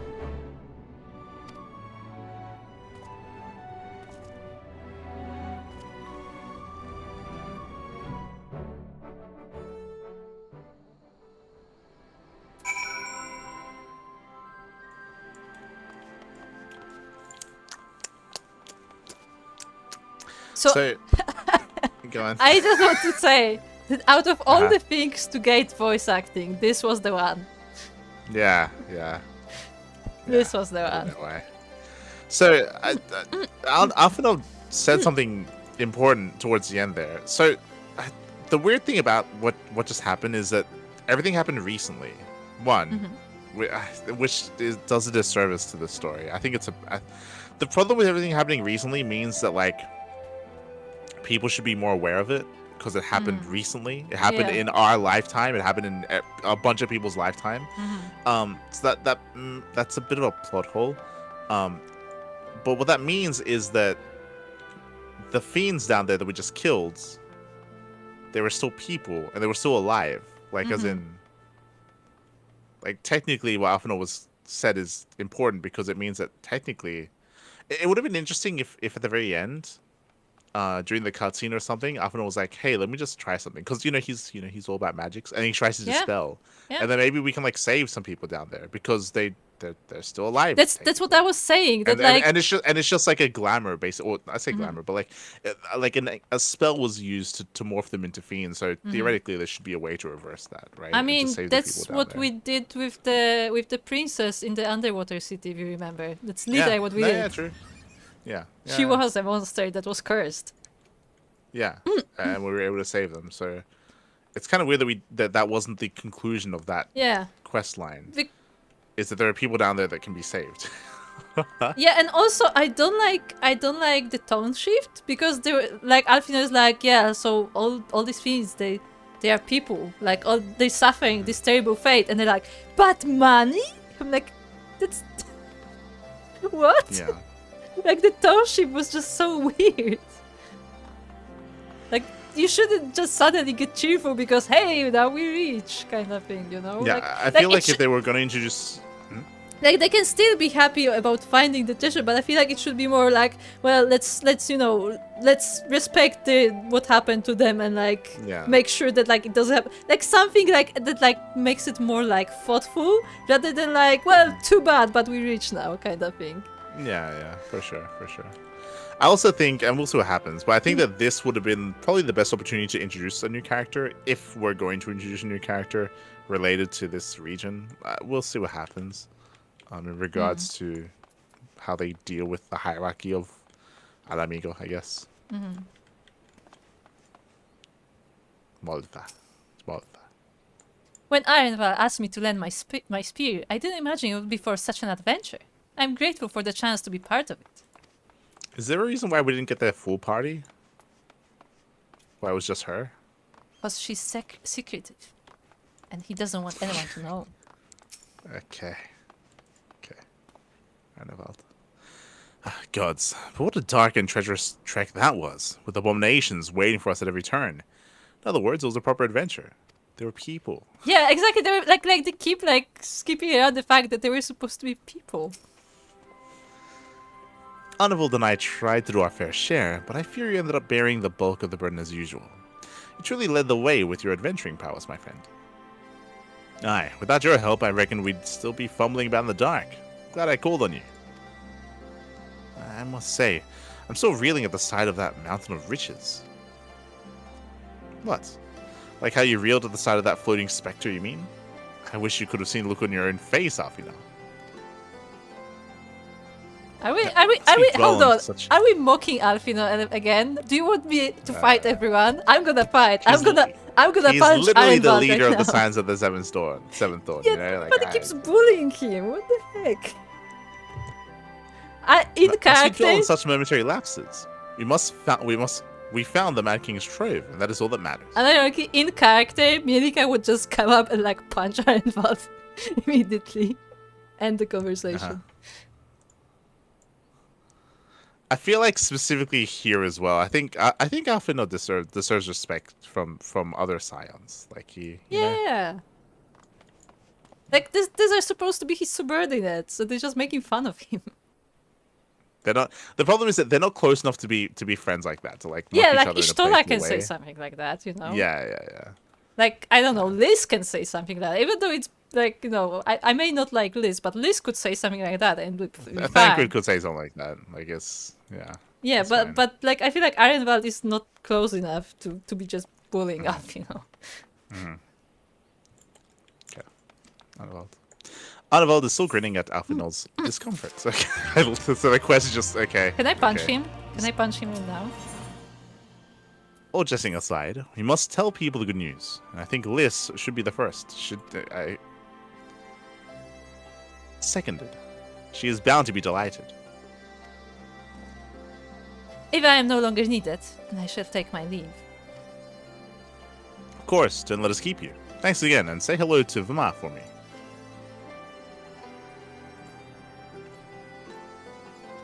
It's kind of weird that they focus on that, but sure.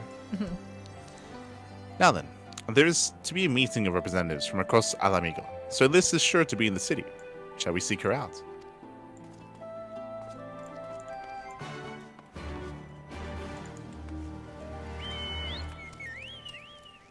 Punch. Ah.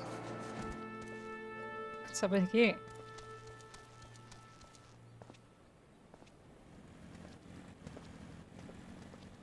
Why is this someone? Oh my god. Jesus. Yeah, the diet. No.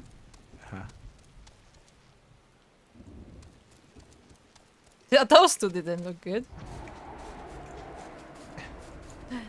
Yes.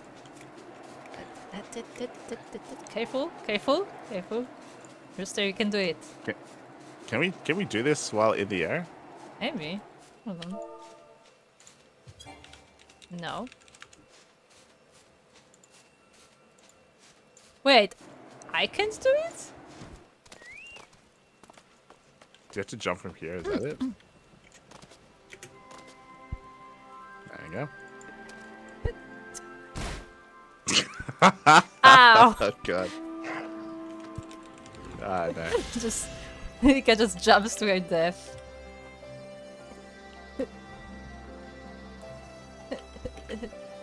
No, you cannot dismount. Yeah, that's why I jumped, because you have to jump. No, you have to not jump. I mean, I jumped. The Alamigan Quarter number 2. A residential area situated to the south of Alamigo.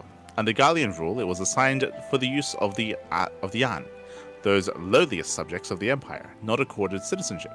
During that time, it was also known as the Peregrine Quarter, a reference to the derogatory name by which the Imperial occupiers called Alamigan natives. They called them Peregrine.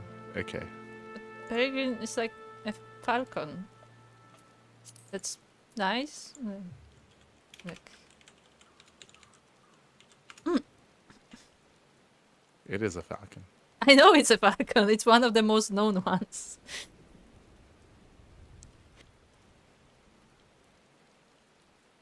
But I guess they are insulted by that. It says here, the meaning comes from the late Latin word peregrinus, which literally translates to foreigner, or one from abroad. So maybe that's okay, what the reference is. Because in Polish, it's called the traveling falcon or the wandering falcon. Yeah. Because it's known for flying long distances.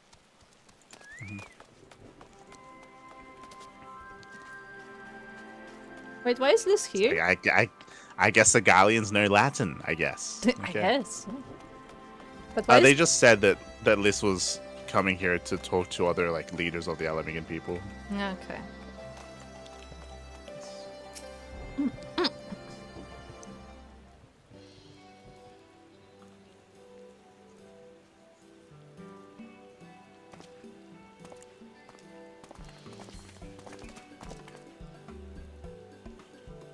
Oh, you three look pleased with yourselves. What have you been up to?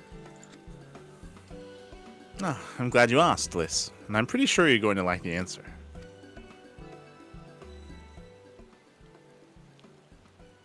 We just killed a bunch of people. Yeah, actually, we killed a bunch of your, like, kin, but don't worry about it. That's fine, you don't care about him anyway. Oh, oof. You're joking! The Mad King strove. I thought it was a myth. So did plenty of people, but they didn't have Light and Alphino in their party. The credit for finding it should really go to them. As for what to do with it all, I vote that it go towards alleviating the suffering of the Alamigos poor. Gods, if there's as much as you say. Arnibald did not exaggerate, I assure you. We could not hope to carry even a fraction of it out on our own. I've taken the liberty of sketching out a rough map of the ruins. If you would assemble a squad of your most trusted freedom fighters, they should be able to follow the route to where the treasure lies. I kinda want to see Alphino's map. It must be nice. Understood. I'll make sure every coin is accounted for, and that goes for the spending of it as well.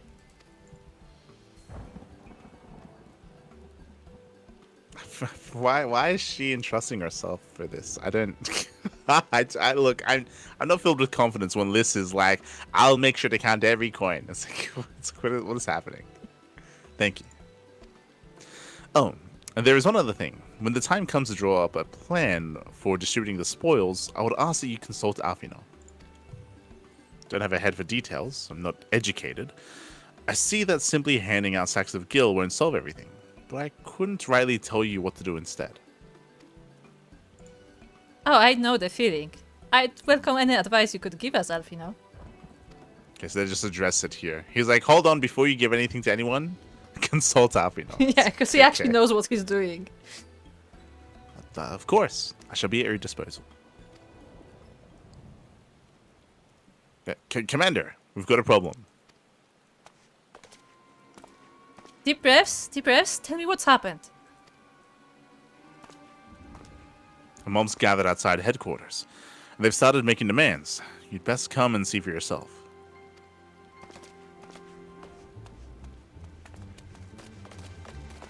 I do like her dress, I have to say.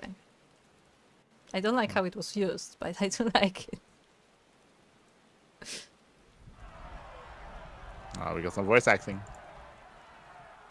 Step back, all of you! Like hells we will! We know who you've got in there! We're not leaving till you hand her over! Bring her out! Bring her out! What's going on? Someone let slip about Fedora. It's true then! The bitch really is in there! I knew it! I bloody knew it! We demand vengeance! Bring her out! Today we butcher the butcher! Come on, you don't mean that! We'd be no better than the Imperials if you'd all just calm down! Calm down! That monster and her thrice damned skulls dragged my man from our home and beat him to death in the street! Aye, and my dad! That bitch has spilt enough blood to fill a lock! We all know her crimes. She's a traitor and a murderer. How many of your resistance friends have died at her hands, eh? And here you are, protecting her! So that's what all the fuss is about.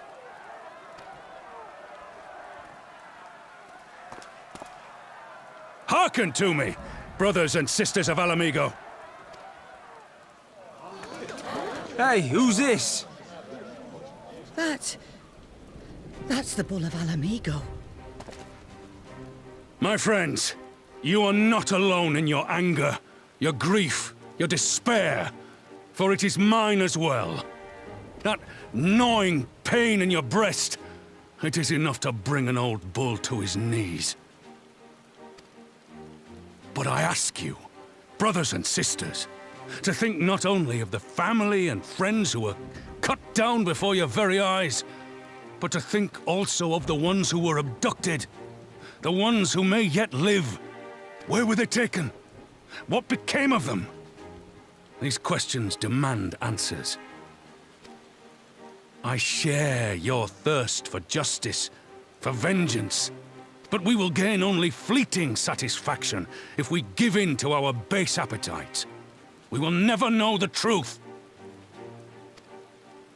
Now is the time that we, the people of Alamigo, must decide what manner of nation we will build for ourselves, and for generations yet unborn. When they look to our example, will they see a people who held fast to their principles, or one who cast them aside when tried? I say to you, it is our responsibility to give these prisoners a fair trial, that they might answer to all of Alamigo.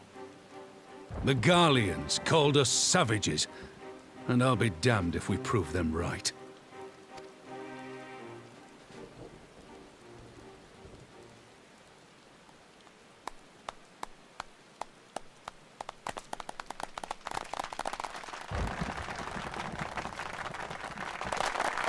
I know you're right, I do. But I can't.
Remember Rauban? I'm glad they remember him, the writers. I was gonna say. God. I was gonna say, you got your wish. We do get Rauban involved. I mean, we should have had more of him before this, but yes, it is good that the writers have remembered their own characters. Yes, it's a good thing. Good. That was good. No, One thing I didn't like in this scene is the applause. Because I feel like if you have literally an angry mob, people who, out of like their personal pain, are angry, they would be like, oh yeah, no, he's good, he's saying, like, they would, if anything, it would be like a sad reflection, and then they would just leave, you know? It would be like, yeah, good job, man. I agree that I didn't like the applause. The applause felt weird to me, but I was expecting like a cheer. Like, I think that would have been fitting. in the sense that it's not about like they're cheering about like their people being gone and killed or anything like that, but like the idea of leadership, the idea of like of pushing forward and wanting for a better people, a better nation, and also like again like everything he said was actually good.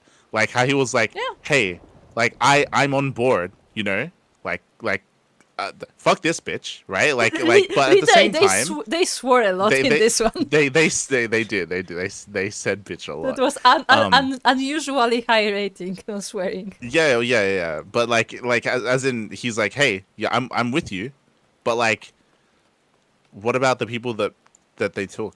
You know, like what about everyone else? Like what about the people that we don't know where they are and all this? That kind of speech, like that hits home. You know, that like takes him out of it and like brings him down to earth. You know, and is like, hey, true. Like that's that's what's going through their mind. Like it was good. It was good. It's not that they calmed down. It's more that they realize that there's more to it than just you know. Yeah. Removing this person, to put it that way. Yeah, like he said all the right things. Like it was good. He said all the right things there. Actually, I was thinking about it, like the moment Liz was trying to like, no, you guys, you have to calm down. I'm like, couldn't you literally just say that you are still interrogating her because she has all the information? Like I feel like literally that's like the first thing you say. That's like, we're not gonna execute her. We need like the information from her. Yeah. And I mean, we'll see what they do with the story. Like we spoke about this before this quest line, how I want them to use Raban needs to be used here a lot more, and we'll see what they do because like blatantly they're showing you the difference in leadership between Liz and Raban. Yes. Like that's what this was, right? It was very blatant, and we'll see what they do with it because I have the note. I have a question. Do you think? Again, we had a different lead writer, and he saw what happened in Stormblood. It's like, okay, how do we save this? And then he put Raban in front of Liz. We'll see because like this could go one of two ways. Like I want them to use Raban more here, and I want him to lead the Alamegan people. Yeah. But I can see them very much so going the other way, and him him using this Liz? for. Yes, him mentoring Liz. Yeah, I can see them doing that instead here. See? Like, especially, it feels like they want to use Liz more. It feels like they want her to be the leader here. So if they're gonna do that, then they're gonna have her mentor. I would be fine with Raban mentoring Liz if she actually learns something, unlike in the main expansion. Yeah, I would be fine with it because, I mean, again, Raban can't do anything. He can do everything, and it seems like he's already like well established in Ul'dah, and I feel like without someone like as strong as Raban, just mentally, I guess, like Ul'dah will fall apart. So like he is needed in Ul'dah, but he's like his kind of leadership is also needed here. So I would be perfectly fine with Raban like mentoring Liz if she is actually taking lessons and not just being like, no, you can like pat on the head. Yeah, that's the issue here. We spoke of this before, but I would say this expansion has failed to grow Liz as a character and failed to establish her as a character to the point where she is what she is now. But this is their opportunity, and the problem is that because of the poor writing, like they've put themselves in a really rough position, and they got a lot of ground to cover. But technically, if they spend time, and it's not just one quest, but if they spend time, then they can give Liz the opportunity here to have her fill in these shoes. That is true. We don't based on the MSQ, I don't think they can. But you're right. Like if they're using like different leader or different writers for this part of the story, if they're actually pushing the character forward, then they have potential to actually make Liz like a good character here. And I think the thing is like we don't even have to follow Liz on that road. Like it can be like something that we are like updated on like every now and then. And it's like every few quests we get like progress of how things are going. And it isn't like, a week passed and she's a perfect leader, but like she's making some kind of progress, but like learning something else where she's still lacking, and like it's like a progression of things. Yeah, I agree. Like this is them. This right now, this is their moment to salvage Liz's character. Like they have what they need. They have the tools. They have the tools right now to actually work on her character. They just have to use it. So like Raban steps in. He's got experience. Like he's got his people. Liz is trying to do what she can, she's failing, right? And- Raban can step in and we'll see what they do. with the And I would writing. say Yeah. there's actually This is the more moment. reasons why Rauban is a fitting teacher as well, because Yeah. he's a leader like in military sense and like a country sense, but he's also a father, so he could also like you know be the father figure for Liz as well, because she didn't really have a father, because as far as we know, I think her father died when she was like a child, like a young child. Yeah, he died when she was a child. Her sister was a little bit older. Yeah, and they Her didn't, sisters spent and more time with their their mother like died even earlier, I think. So like Yeah. she didn't like have proper parents, so Rauban Yeah. could be like that parent figure for her. Yeah. So for writing wise in the story, this is the moment for Final Fantasy XIV Stormblood to turn this around. This is it. I better not mess it up. This feels quite pivotal, to be honest. No, it feels does. important. Yeah, it feels like they got something going there, but they have to Yes, actually yes. commit to it and not Yes. not let it slide like before. Exactly. All right, Raban. After 20 years of Imperial rule, 'tis no surprise that people should seek a target for all their pent-up rage and grief. I only wish I knew the solution. Mango. I can see her. Thank the gods General Alden arrived when he did. Any later and we would have a riot on our hands.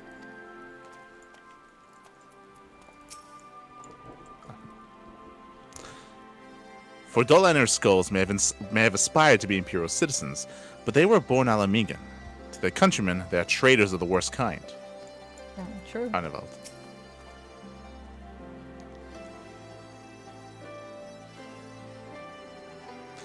The butcher has much to answer for, but to simply drag her from her cell and slaughter her in the street, General Alden is right. I'm curious to see what they do with Fordola. What's her name? Yeah. I was gonna say. Fordola. That's it. I completely reminded of the absolutely lost plot line of Fordola and Xenos guy. Yeah.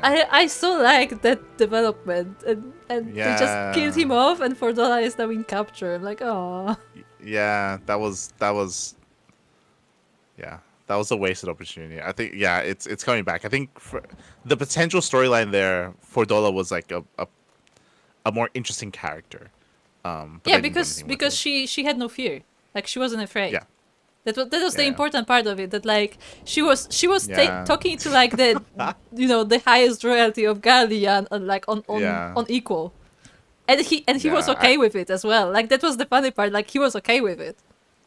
Yeah, we spoke about it, but like that was so interesting, and there was so much potential there for like a good storyline, and they just fumbled it so hard. But And they cut it what I short will say- essentially. They did cut it short. It's They not cut so it very much that short. they But we co- fumbled. They just like cut it. It just ended. Well, they cut it, especially because they killed Xenos. So like, Yeah, but that's what I mean. Like It's it's not like that the story went poorly. They just didn't do it. They just cut it like they as it was just didn't do anything developing. with it. But if you remember, I spoke about Ilbert earlier. Technically, what I wanted them to do with Ilbert, they could do here, but as in the idea of, if you remember, I mentioned the line how Raban would say to Ilbert, "Hey, like we both wanted the same thing. We did things differently." Because if you remember, like again, for Della, Yes. she also wanted Like, liberation for her people. That was the big But we part. did things differently. Watch me succeed. Watch me turn things around for the Yeah. people. You believe that we couldn't fight the Empire. You believe that we couldn't fight back. You believe that the only way was to join them and to lessen the blow for your people. I'm gonna prove you wrong. That sort of thing. And she'll be like imprisoned for And- quote unquote life. Seeing that like. Yeah, and seeing that was like a big part of like the ending of Stormblood, that we let her leave intentionally because like her intentions were good. It's just that she went this way about it. Yeah. So what I wanted from Ilbert, we can still do here with $4 technically. I'll say, because I would hope that they don't kill her, but. Yeah, and they shouldn't kill her. I feel like it would be a waste Yeah. if they killed. Like she can be like imprisoned for life, but they should have like updates on her, I guess, every now and then. I'm going in. It's your line. My thanks, Roban. Listening to their anger, I could feel myself being swept away. 'Tis a difficult tide to stem. 'Twas that same rage which brought us to our feet and carried us to victory. But now the war is over. All the unspent fury is being channeled into vengeance. Aye, and it's not just here, with reports of mobs forming all over. They've been targeting folk known to have cooperated with the Guardians. It starts with insults most often, then someone picks up a stone. Some industrious souls even thought to seek out the graves of Xenos and his officers. It was grim. I don't think we even know where that is. Yeah, I was gonna say he was buried. He was buried. Yeah, we. That's like who buried him? Like nobody was there. Like the only person who could have buried him was us, I guess. Yeah. It's interesting. I want to build a country where everyone, regardless of race or origin, can live side by side in peace. But maybe the time isn't right. Maybe people just aren't ready. It's not the time for that. This is... But that doesn't mean I'm not going to try. The representatives will be here soon, and I'll be damned if I'm going to give up before I've even begun.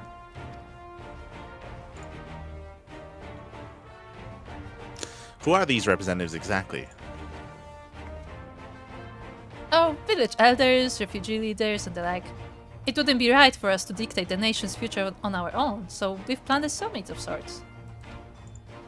We've even invited the Ananta and the Kikin to participate. Wait. You mean the cannibal Kikin? Those Kikin? The good ones. The good ones, okay. Did we find the good Kikin in these plans? Nah, don't worry about it. It's fine. An amigo stands at a crossroads, and this meeting will decide which path it takes.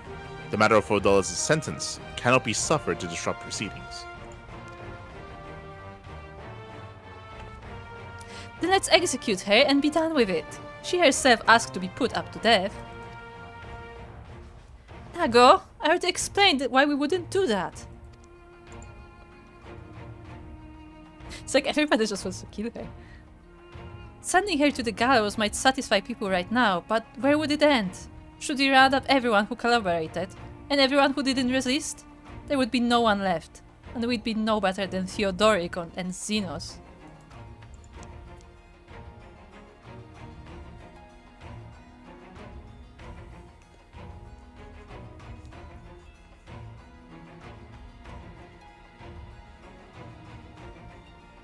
Begging your pardon, but might I be allowed to speak with Fordola?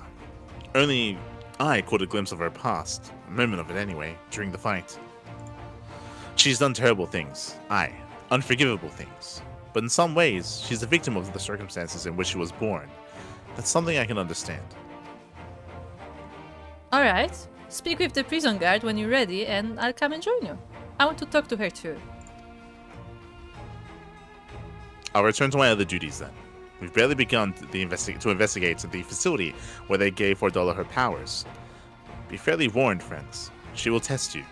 Don't let her emotions color your judgment when she does.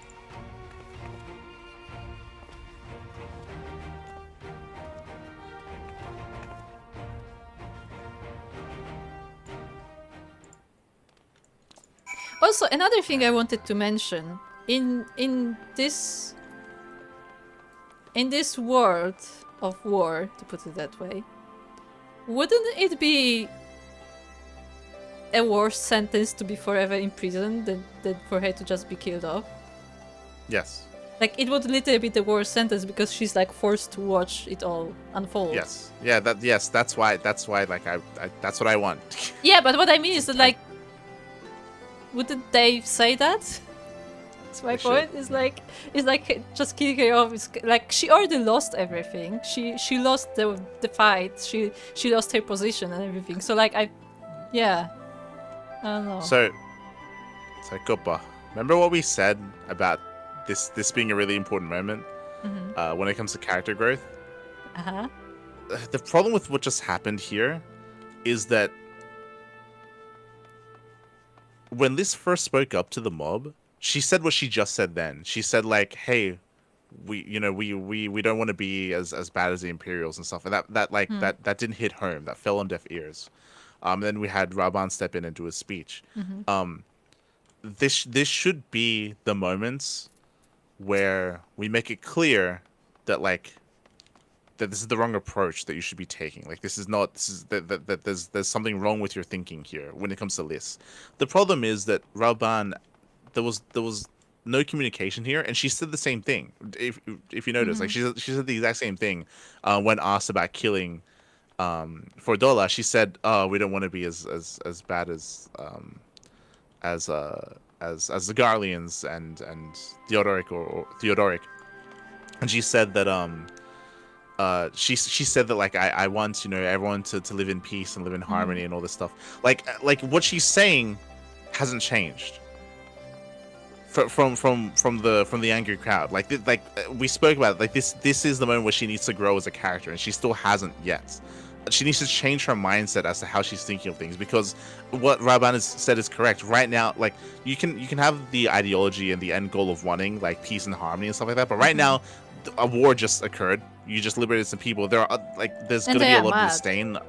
Yeah, there's going to be a lot of anger. There's going to be a lot of rage, and like there are things that you need to prioritize. Quickly.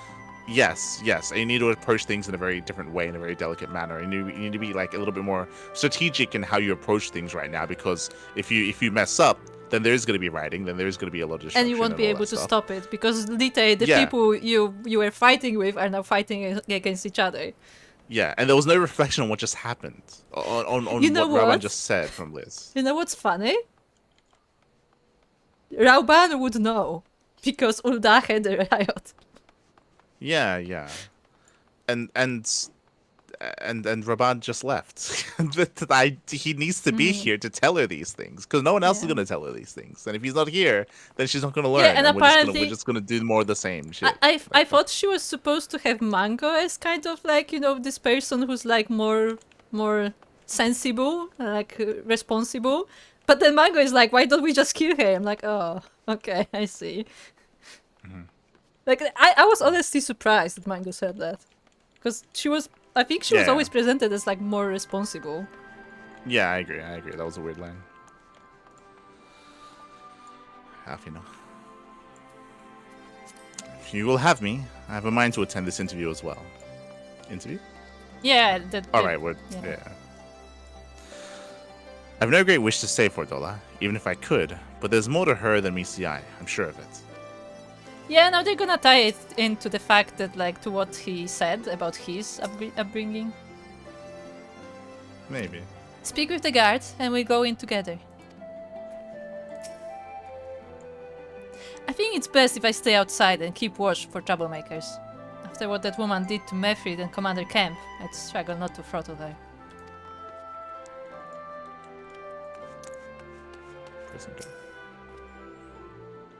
Got the commander's permission to enter, then? Yes. So collects Mango.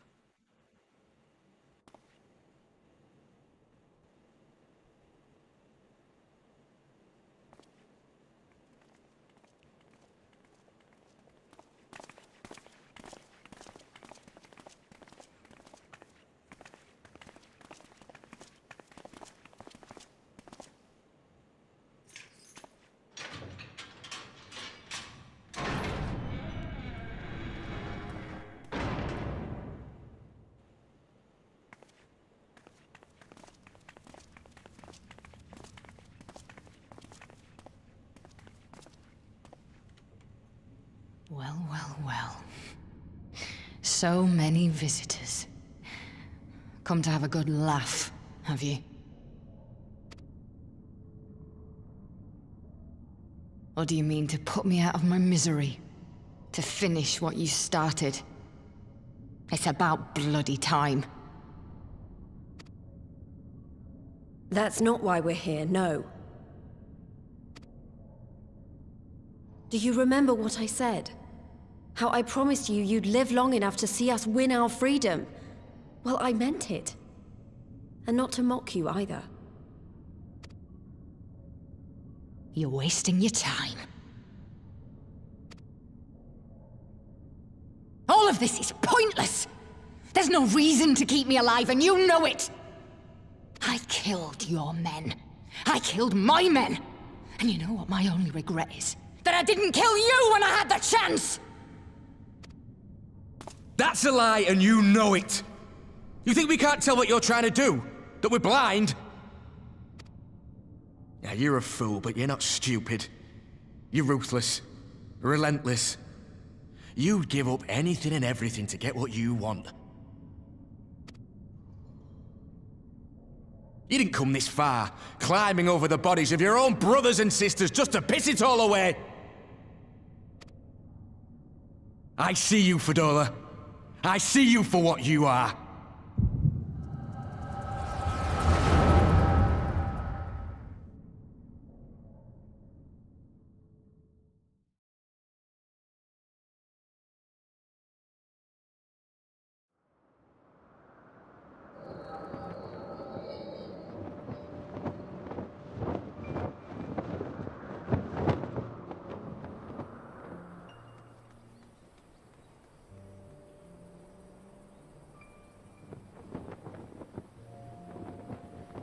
Come along, Fadola. We mustn't be late. The Imperial Viceroy will be attending today's banquet. All right.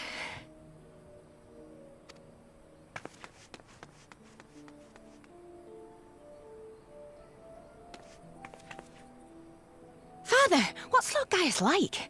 Is he nice? Are you friends? There you go again with all your questions. Lord Gaius is a great and honourable man who looks after all of Alamigo. He's very busy, and if we don't hurry, we'll miss our chance to see him.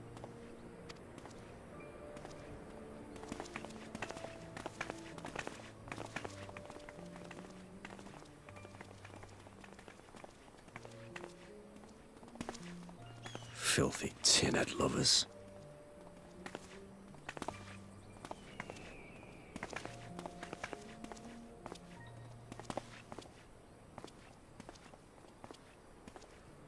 Father, what did that man call us?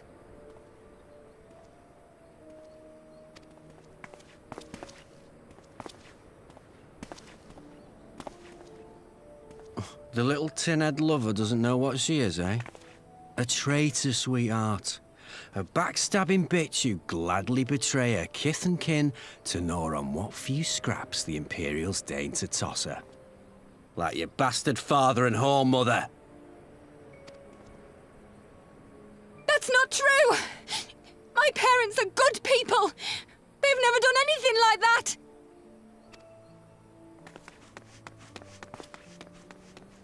Oh, but they were quick to help themselves and their bitch spawn, weren't they? You're just as guilty as them.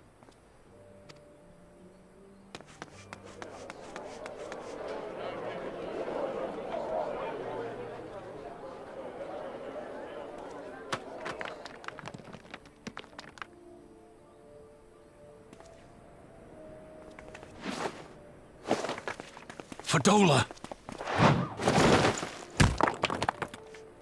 Traitors!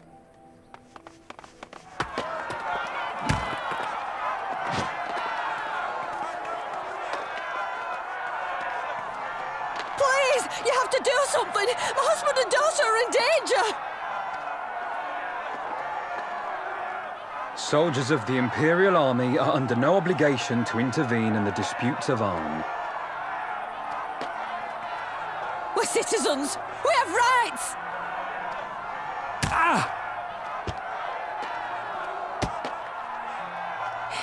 I'm scared.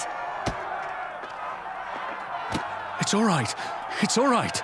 They don't understand, but they'll see in time. They'll see that this is the only way to survive. Traitors! Traitors!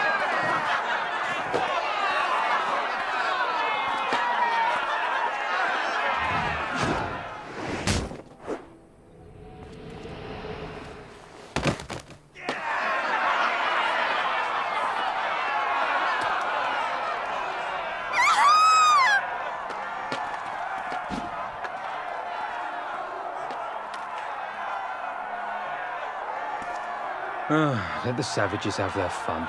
They'll be more compliant once they've tired themselves out.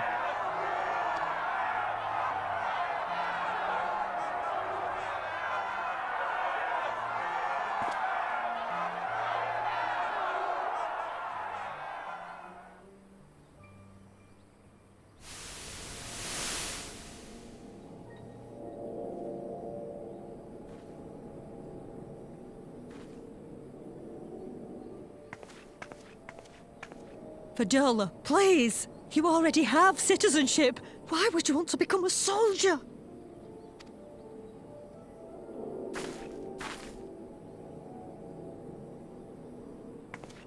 Oh, gods! What have you done to your face? Forgotten it already, have you? I'm honouring Father's memory. By telling the world that you know better than a common savage.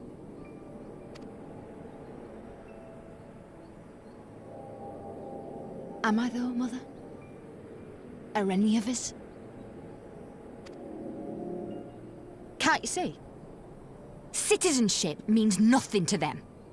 If you're not a pure-blood Garlean, you're no different from any other savage. So I'll play the part. I'll join the Legion and I'll make them respect me. And when the mob see that, they'll think twice before throwing their stones.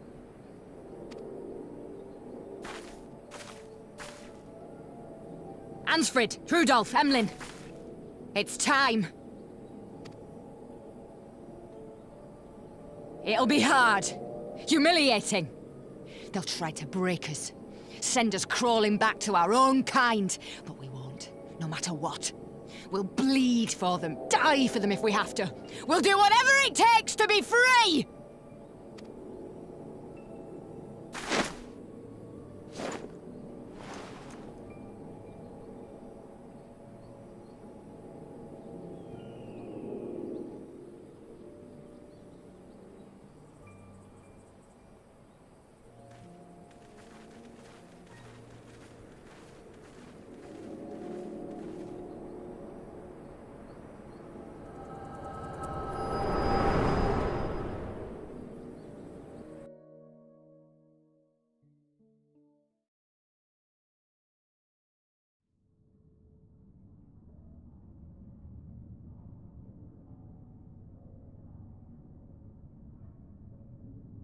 So, you mean to play the part one last time, eh?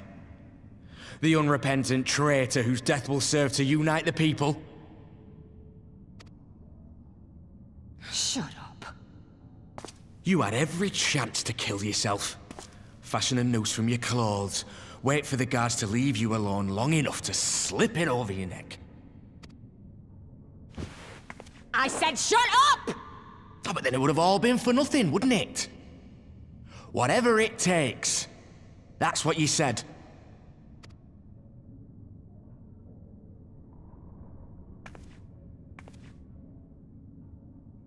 Been in my head, have you?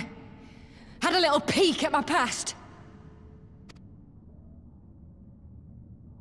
And what?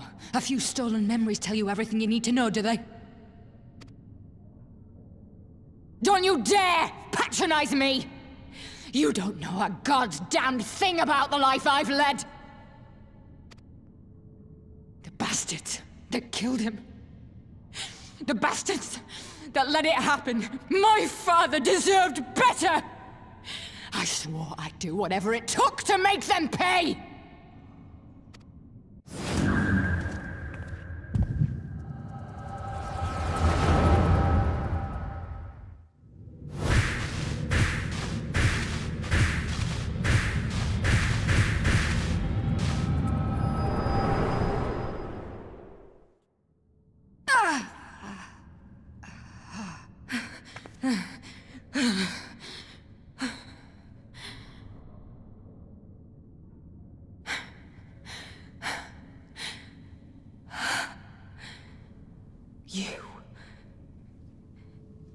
You.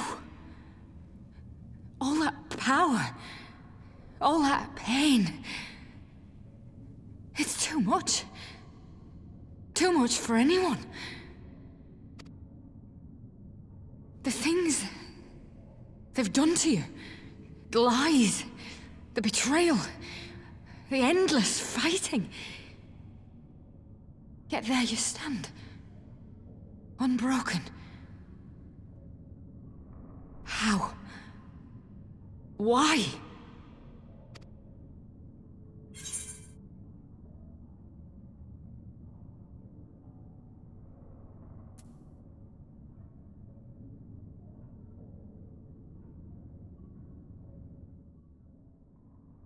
quick note. I'm pretty sure this is literally the line of the Scions. For those I have lost, for those I can yet save. I'm pretty sure that's literally the motto. Cool.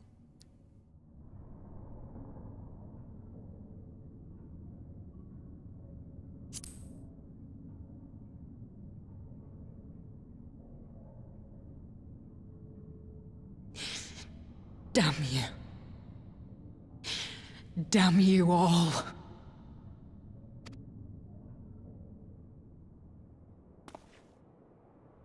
You still have time, Fordola. Think about how you want to spend it.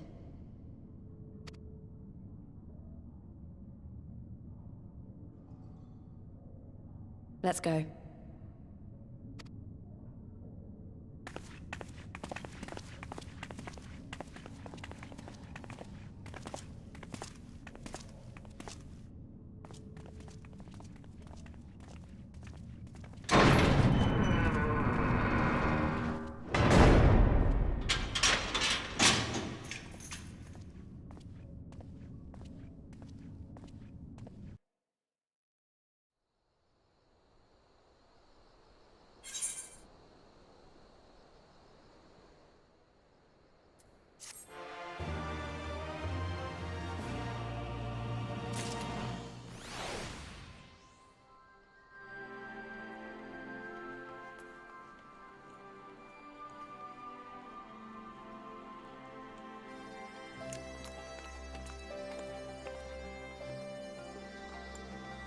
You know what? Go on, you can speak first. I got things to say. Yeah, I know you got, but like I'm not nearly as critical. I would say that probably. I don't know, to be fair. I assume you have way more like overall criticism. But what I want to say specifically, I have mentioned that before, and I will keep mentioning that throughout the entire game, I assume. I don't like when too much emphasis is put on us as the player character, yeah, I agree. as being special. Yes, I agree. 100%. Like I personally, I feel like, how do I put this? It's not exactly that I hate the theme, but I just feel like it's overdone in media in general, so like it's kind of tiring to me. And like especially in this world, because it's emphasized multiple times that like we are part of the Scions, we are part of the Grand like they always make us, like they always tell us that we are part of something, but yet in the end like it's us who is the most like the key. And I don't personally like that. I prefer if it would be more like, you know, like all the different parts have their parts to play and we just are the fighter who are skilled in this and that. But like it's not that thanks to us everything is happening. And why I mentioned that is that here we have Fordola connecting with us, which is fine. That is fine. That like she saw what we did and stuff. What I didn't like was that she was like, "Oh, you have suffered so much, and yet you're still fighting." Where compared to a lot of characters that we have met, I feel like our character hasn't suffered that much. Like Lita Arenval is standing next to us, who said that his own mother literally physically hurt him and then threw him on the street, and she's like, "Oh, you have suffered so much." And like that doesn't feel right. I feel like if anyone, she should have said that to Arenval.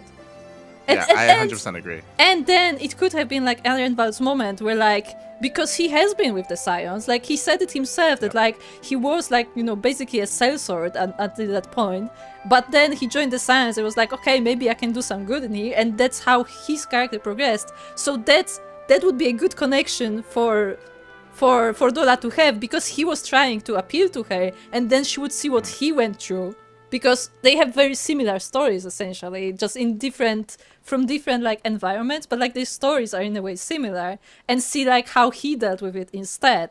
And that would be a better connection there, and would also give Arenval like a reason to be with us on this adventure. Yeah, I agree 100%. Like, if you listen back to me like watching that cutscene, I said the same thing. As soon as that happened, I was like, we should not be the reason why like she has this kind of revelation. Like, that doesn't make any sense. Like, as you said, like there are other better fitting characters that are there in the moment. Along the lines of what you said about not being the center all the time, being the center is fine, but like it's on a case by case basis. There are certain situations where we should not be the center of attention, where we shouldn't be the reason why something happens. This is an example of that. I think it happened the last time we played the MSQ. Like we said the same thing, where like we shouldn't be like this. I think this is about the nation, not about us. Yeah. I think something similar happened with Hien over in Doma as well. So, like where like the focus should be on other characters at times instead of on us. And it makes for worse storytelling if it goes to us, as you mentioned. Like it makes more sense if there are other characters that appeal to that sort of thing. For sure, like that was a really poor moment and a poor choice writing wise, to make her focus be on us instead of another person that was there present. I think what was useful with her, like connecting to our memories, is if she saw the events, because she wasn't there for those events, and like she saw events from different perspective, and then she like started thinking about it, like what has happened, and like what we have seen from like our side, and that's when she connects with Arenvald. Like maybe even she sees his past, who knows? Like, but like like she shouldn't. Like, I think, like, again, what bothered me the most was her line of so much pain, where I literally falls back to, like, okay, so what happened to us so far? We have been betrayed by a few people, that is true, but most people who we have been betrayed by were people we weren't close with to begin with. They were, like, organizations, they were, like, you know, people plotting behind the scenes, like... You can't say that like Funkert betrayed us because he was possessed, so I wouldn't count that as a betrayal. And the entire way through, we always had like a group of people we had trust to fight with us. So the biggest pain in the story of our character is essentially Harshafont. Like that's the only person we lost. And for Dora to say, "Oh, you suffered so much," when she literally had to kill her own people by her own hands. I feel like that this just doesn't feel. It's not comparable. It's not comparable. Like it's the magnitude is it doesn't add up. I agree. It was silly. I personally did not like the flashback. I think there's a lot of really good. There was a lot of really good story potential for Dola's backstory. I think they ruined it. I think. You think it's like a little too shallow? It is very shallow, but like to have her father killed by Alamegans, that was a decision that they made. I think that hurts her. There's so much that they decide to do here with her backstory. They made it so that her father was killed by Alamegans, not by the Empire, which was which changes things. Yes. But they also decided to make her like upper class, like and to make her a traitor from the beginning before she even did anything. As in, to like give her reason to be antagonistic towards Alamegans from the very beginning because she was tortured as a child by them. Like I feel like they've ruined a potential better backstory. Like I thought. Because they didn't. It was open until now. It was open as to who she was. I thought she was. I thought she was going.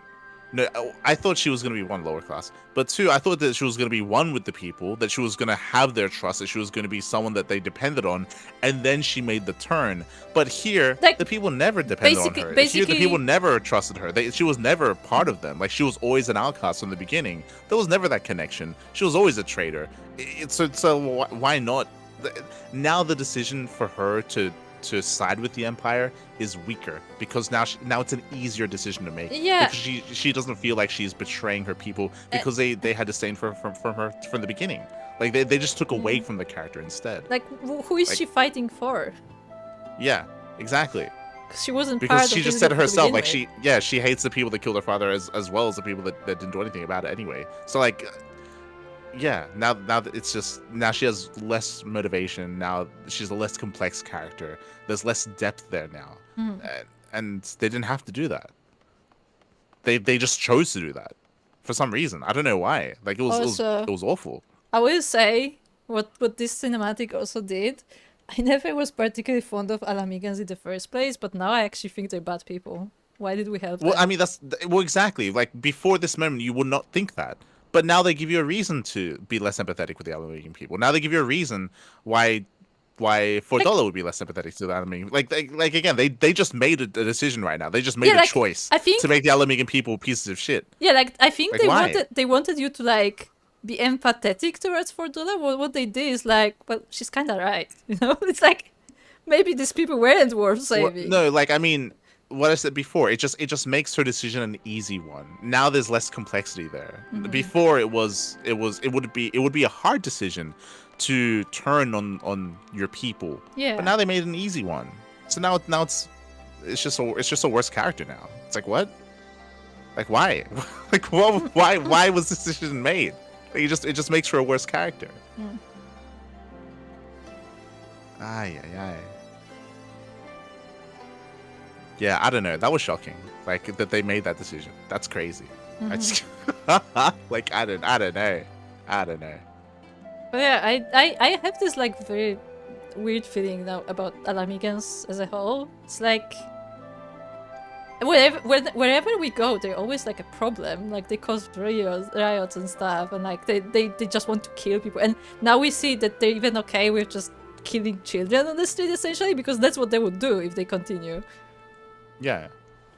So yeah, it's like that's the thing. Like they didn't establish that until now. Like this was the moment where they made that decision to portray the Aluminium people in that light. Up until this point, like it was more understandable because it was in the context of them being subjugated. But like this is like and they never targeted kids. This is different though. Like this, yeah, they took that extra step. I've said it before, but like the moment someone decides to target like non-hostile kids, like I lose all respect. So yeah, it's like it's just I don't know why they just did that. It's weird. I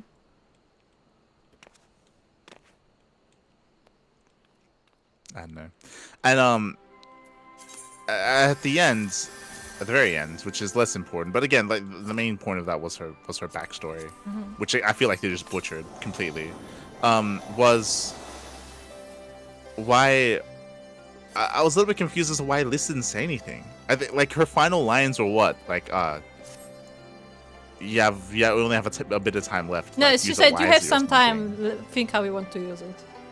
Yeah, whereas I feel like that would have been her moment to speak up regarding everything, because as you said, like the better purpose of that flashback would have been to have informed Foldov as to what occurred, because as far as we know, she doesn't really know what's happened. Yeah, like, this would have been Liz's time to gloat and be like, "Hey, we've done it. We've liberated the people." I mean, up until this point, we assumed that that's what Foldova wanted to do. Maybe not now. I don't know. Yeah, I was gonna say, like the moment we saw our flashbacks, I'm like, all right, does she even know that Xenos is dead?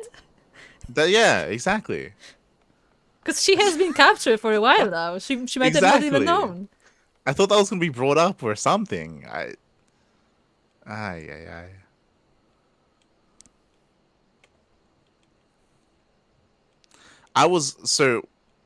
I was hoping for. God, that's. So I just my mind was racing when it came to the backstory. What I was hoping, like, if there's a couple different ways that they could have done it. There's so many different ways that they could have done it. But like, if you're gonna go the route of her family, apparently, right? It's like being upper class and being being subservient to the Imperials. I would have thought that would have been a good opportunity to insert Xenos at some point in her I think history. Xenos was too young to be there. They could make him older, whatever. Like they can do whatever they want with that. No, because I think he's supposed to be like maybe slightly older than $4. Yeah. I would have thought they would have inserted him in some way there to give her a reason to want to be under his, to want to be with him. Because again, as you mentioned, that was what was interesting about their relationship, was that they were maybe not equals, but there was some kind of like mutual respect there, and it would have been nice to have had some kind of setup for that, but they didn't do anything with that at all. It's kind of crazy. I'm assuming this is the only flashback we're gonna get. Maybe not. Maybe.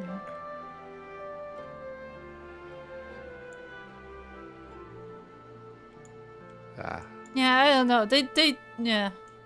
Okay. They might have just ruined her character. I don't know.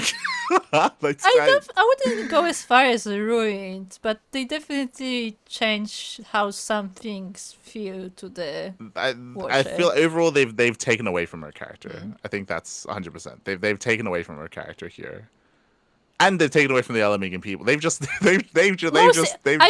feel like more than Fordola they take away from the Alamegan people. Yes. Yeah. Because I just don't feel good about Alamegans right now, because first we heard the story from Ironval that like he was thrown away. Like his story was more personal, so it's like, you know, it's tragic, but like it's more like understandable. But here we just see that like it feels like it was a bigger thing where Alamegans just hated each other constantly. It's like, we're just giga racist, I guess.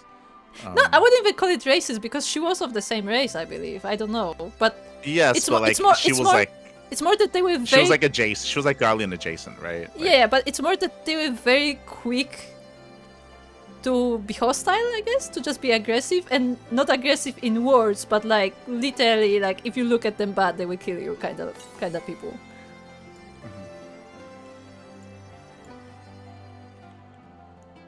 I don't want to side with these people. You know? Why am I helping them? Like suddenly I don't feel like helping them at all.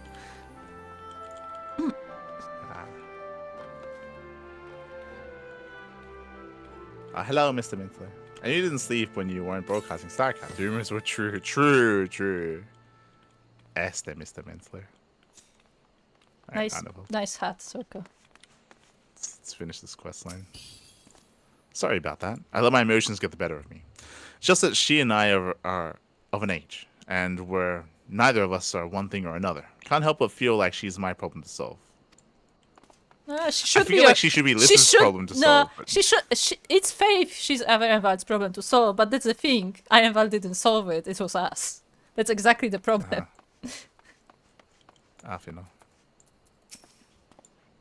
The capacity to experience such visions of the past had always seemed to me to be a most desirable talent, but I see now that it is much a burden as a blessing. Yeah, we knew that already. This is lost in thoughts. I don't know what we solved, and if we... Let's read that again. I don't know that we solved anything exactly, but we've given Fordola something to think about at least. Aye. I found something new to think about too. Don't know about you, Light, but the visions only come to me every now and then. From the way Fordola kept wincing, though, I get the feeling she's having them almost all the time. That's a lot of bad memories to deal with. See, hold on. See, that would lead to the perfect scene where she sees our events, and then like she's like starting to realize, and then she sees Ironval's events because her echo is more unstable, so she cannot control it. She just kept seeing this shit, and then like she realizes what has happened because she has all this information from around her. Okay, continue. Well, I don't know if that matters anymore because of what they did with her backstory. Like, I don't know if I don't know if she cares at all about the Alamegan I'm not people. talking about the backstory right now. I'm talking exclusively about the fact that our memories made her change her mind. I still think it should be Ironval's story that. No, yeah, 100%. It's just now because of what they just did with her character. I don't know if she. Originally, I had assumed that she was like Ilbert. Right? Mm-hmm. Yes, that exactly. She wanted. Yeah, that was the assumption. Is that she did what she did because she believed that was the best way to help her people, was to side with the Guardians. But now I can't say that. Now I don't think she cares about the Alamegans anymore. I mean, maybe she. Yeah. Oh, does she? Yeah, that's what I mean. I don't think she cares anymore. That's what I was saying when I was saying that they took away from her character and they made her worse for it now, because now what's her motivation? What does she care about? Because I was gonna say that like leaving the words of her father, they're like, oh, you know, they just don't realize, so I'm gonna be like the one who saves them. But then she also said that the ones who killed her father will pay. So Yes, it's one or the other. Yeah, that's what I mean. Like that's what I mean. They ruined her character. Like they ruined her motivation. Like what does she want now? What does she care about? Now the whole point. Remember, the whole point was, even Liz said it before the flashback. The whole point was that she was meant to be in prison, and that Liz was meant to show her like what she could achieve with their people, and how they can excel, and how fighting back against the Empire clearly was an option, was a solution, something that we can succeed at. But now I don't get the impression that she would even care about that anymore. Thank you for the follow, Shameless. Thank you, Shameless. Thank you. Yeah, I know that's like, again, like they made a choice with her backstory, with her character, and I don't think they thought it through. I don't think they understand the implications of what they just did. The writers, I mean. Like, you can't say that she cares about the Alamegan people. We don't have any... Now, it's the opposite, as far as we know. Yeah.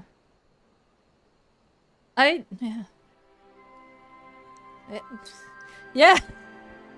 That's what I mean. Like it doesn't make any sense that they made it that she was that she was targeted as a child, because then she never had a connection with the people, because she was targeted from such a young age. Or she could be still targeted from a young age, but don't kill her father, and just like be that a continued like thing where despite everything that's happening, her father like is still trying to help. Yeah, but then they killed her father. Yeah, but like, that's what I mean. That's But like, if you like, wanted to go this direction, then you don't kill her father and just like make that like a continuous thing. Where, yes, like, I agree. They shouldn't have killed her father like that. Yeah, where he is faced with these kinds of reactions, but he's like, it's okay because they just don't realize that I am trying to help. Yes, that would have made for a better story. Is that despite how they're being treated, he believed that he was doing what was right, and then she would follow in his footsteps. But in the end, they just killed him. So, and like, she was trying, and she wanted revenge for them killing him as well. Yes, exactly. That's what I mean. Like, they just don't know how to write. They just, oh god. Oh god. I wonder, could there be some fundamental difference between one who was born with the Echo and one who has been artificially imbued with it? Well, the Immortal Flames have been scouring the research facility ever since the liberation. There's a chance they might have some new answers for us. General Alden's there overseeing the investigation. Let's go and pay him a visit, shall we?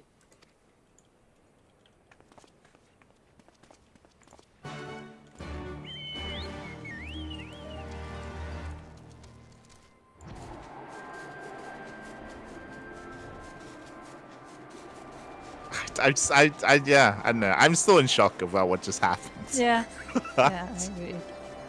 It was looking up, and then it just nosedived down.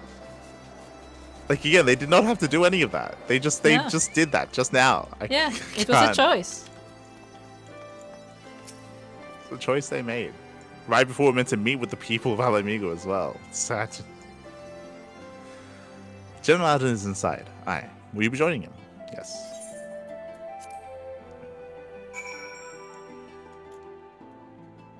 Also, whenever we get a chance, I would like to get some water, please. Yeah, I think we'll wrap up soon. It's getting late. Yeah. It's getting late. Ah, it's an instance place.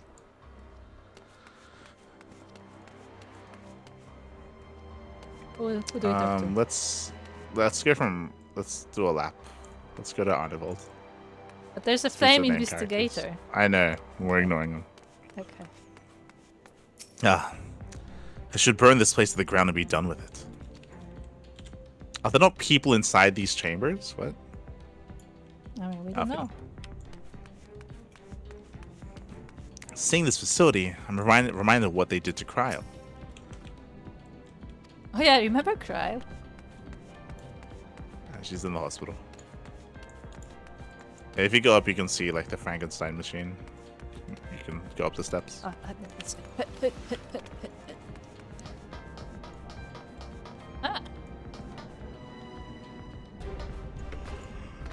This.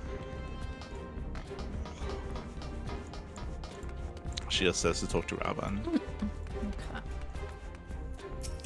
What news? You spoke with Fordola, I take it. Yes, we did. Yes.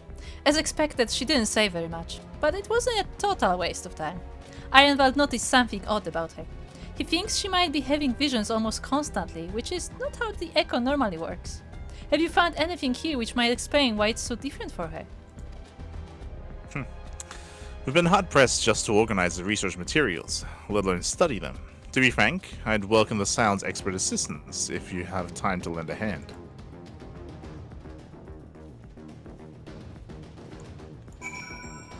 Okay. Okay, I guess we're just gonna open a pod. Wait, oh, Yes. you're going there. Okay. There's also an investigator we can talk to. Oh, where? Oh. Do you I want guess, sure, we'll talk to the investigator. Okay, let me run back. It's your line. Oh, I didn't even notice. So many bodies. Every one of them a victim of these experiments. Few show any signs of external injury. From what we've been able to determine, they perished from forcible ether extraction. Such a miserable way to die. I didn't even notice that there were all those dead bodies. True. Jesus. It wasn't it the same thing that they were doing to Cryo though? Yes. I believe they were extracting her echo. Because she had the echo. Okay. Magic pod. So open the pod. The device in which Cryo was held seems even more ominous now you know its purpose. The surrounding pods are marked Supply Subject, while this one bears the label Master Subject. I think that's you. The Ironworks received a request from the Alliance to analyze these devices, and I've been recording everything of interest. Did you notice the labeling? All the pods are designed to drain the ether of the occupant, save that one right here.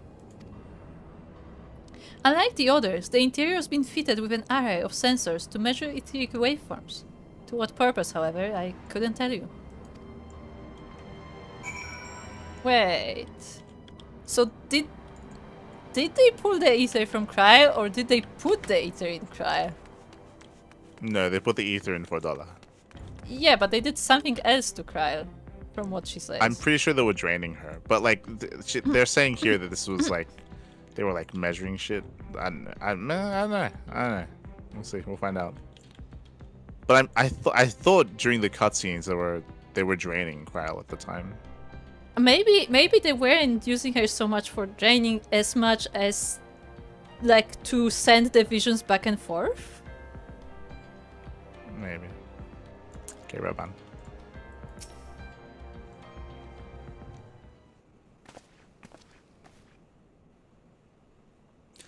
Nah, I know little and less of science, so any light you can shed on this facility's operations would be most appreciated. Light, shall we start with you? What are we gonna say? No. Taken in combination with the testimonies of Kryle and Thancred, I do begin to see exactly what the Imperials were attempting here. The enhancement procedure entailed infusing a single candidate with ether, siphoned from a multitude of supply subjects. As for the master subject, in this case Cryo, the patterns of her etheric activity would provide the model upon which they would artificially engineer the candidate's aura. In other words, they were trying to recreate Cryo's echo? I believe so. Which would explain our prisoner's present state. Cryle is possessed of an unrivaled ability to hear the whispers of the soul, and it seems probable that the procedure engendered the same acute sensitivity in Fordola.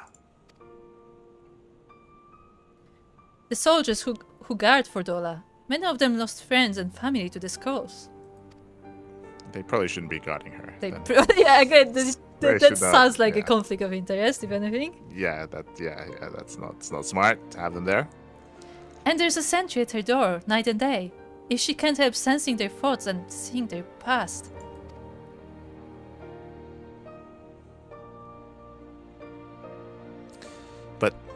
You don't just see their past, you live it.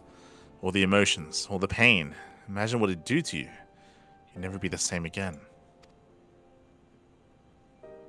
Indeed.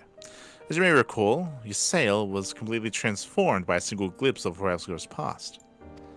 Fordola may have been forced to experience the agony of those whose lives she destroyed.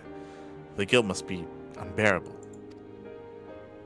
That explains her request to be executed. She requested that before True. she was imprisoned. Just as a heads up. Sounds to me like a kind of justice. Regardless, she can suffer on for now. We have more pressing matters to consider. If the results of these experiments have been relayed back to Garlemald, then there will be naught to stop the Empire from repeating the trick. They could give the echo to anyone, to an entire legion. We must be ready. We must learn all we can of these godforsaken procedures, and Fordola remains our best source of information. She will not be getting her wish yet. Not yet. Right. Keep faith, lass. If you're to convince others to follow you, you must believe what you're telling them. People will respond to passion, but not if it's feigned. I understand. Thank you, Jonah. I don't know if that's the best advice to give, but sure. In case of Liz, probably not. We should leave the flames to it. Let's go.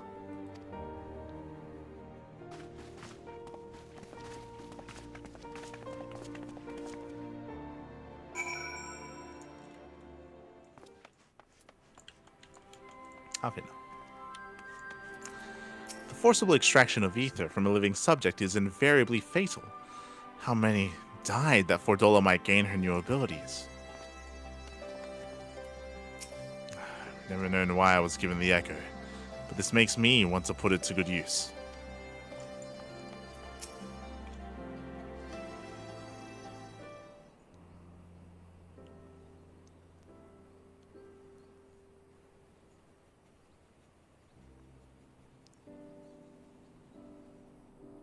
I go looking for answers about the echo and end up getting schooled by Rawan. Yet more evidence that I don't know what I'm doing. It's no wonder people listen to him and not me. That's why we need some character development and growth, Mr. Writer.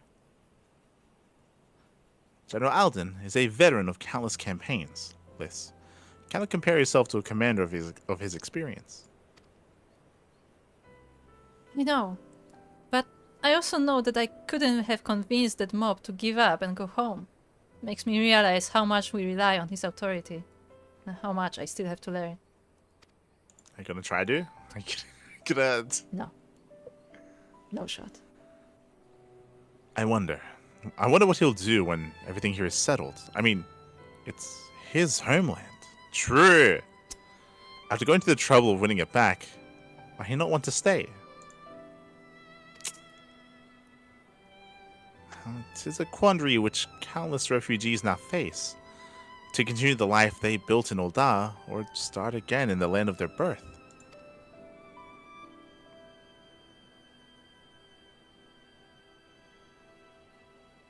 Ah! Lights. A moment?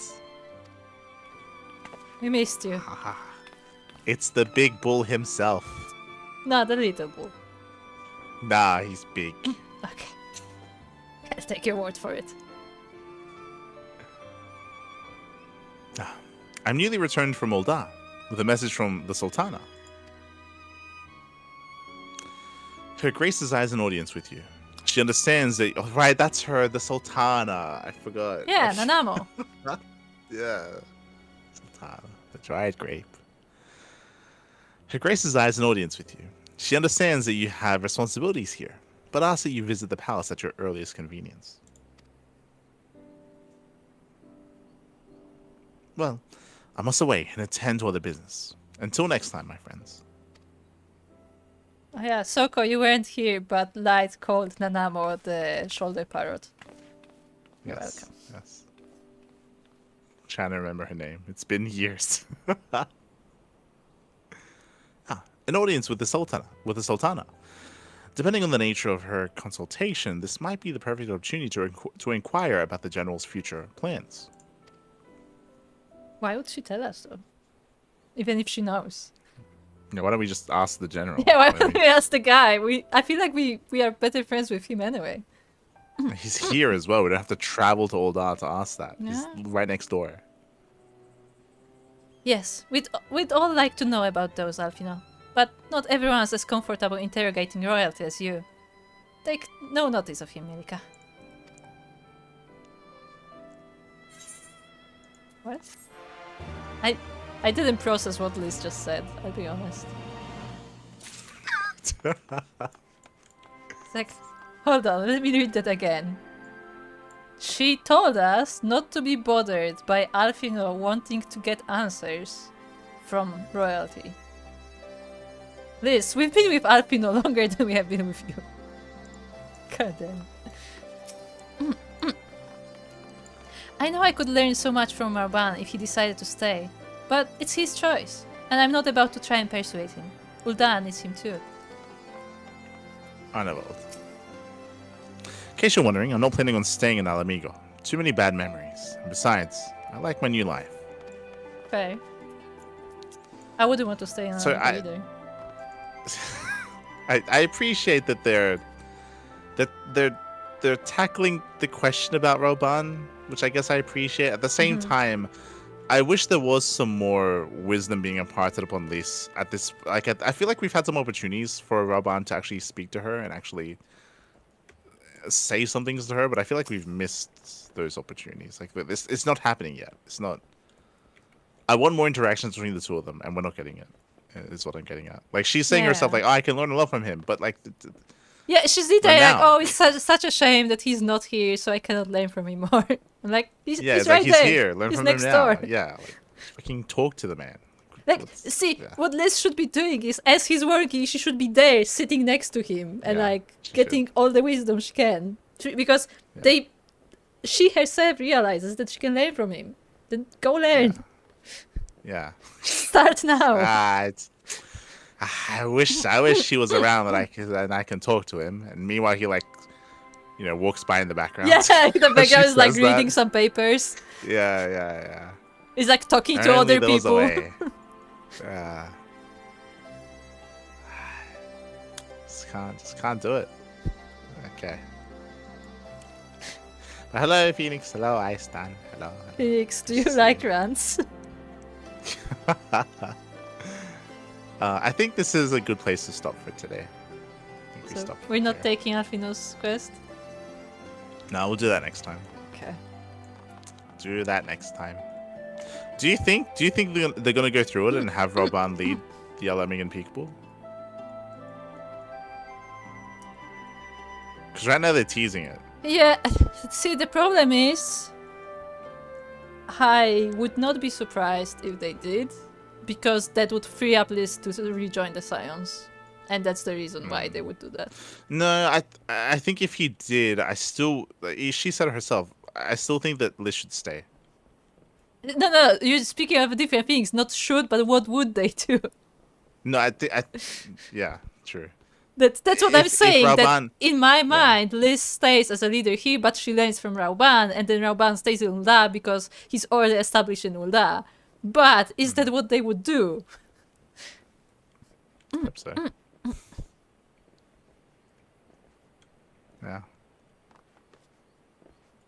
And as we know, Ul'dah is a very explosive place, to put it that way. Like we constantly have tension there, so I feel like Rauban is like actually needed there, because otherwise it all falls apart. So it's not like, he's choosing between being the leader of one or the other. It's like, is there anyone who can keep Ul'dah in check? Because if not, we will have a problem. Yeah.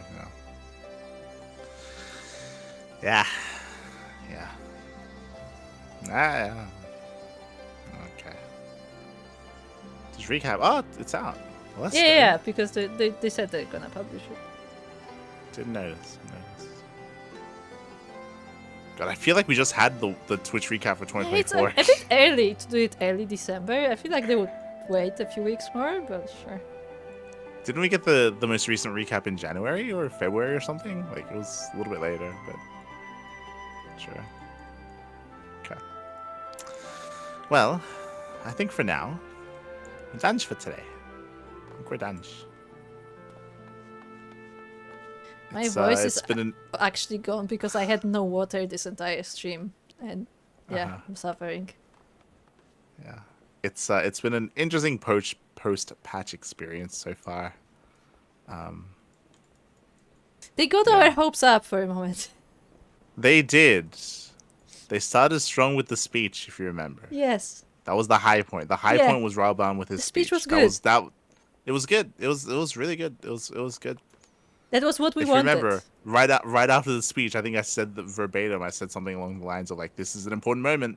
We'll see what they do. Like this is like a pivotal moment in the story when it comes to like make or break for Liz." It looked like it's going up.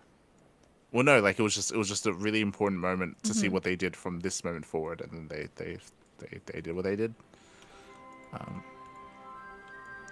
Yeah, it's crazy.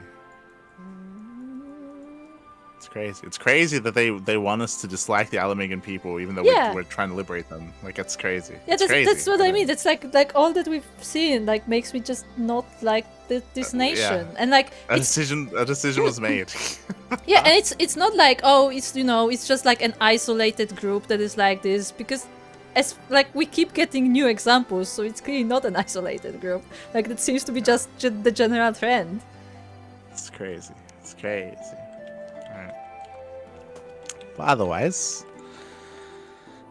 thank you for dropping by, Sokka. We appreciate that you helped us with the dungeon. Yes, thank you. Appreciate. One day we'll get to the lighthouse. One day. I'm sorry that we're complaining so much, but there's a lot. I know that Sokka don't like when we complain so much, but this they're not. It's not because we hate the game. It's because we know that it can be better.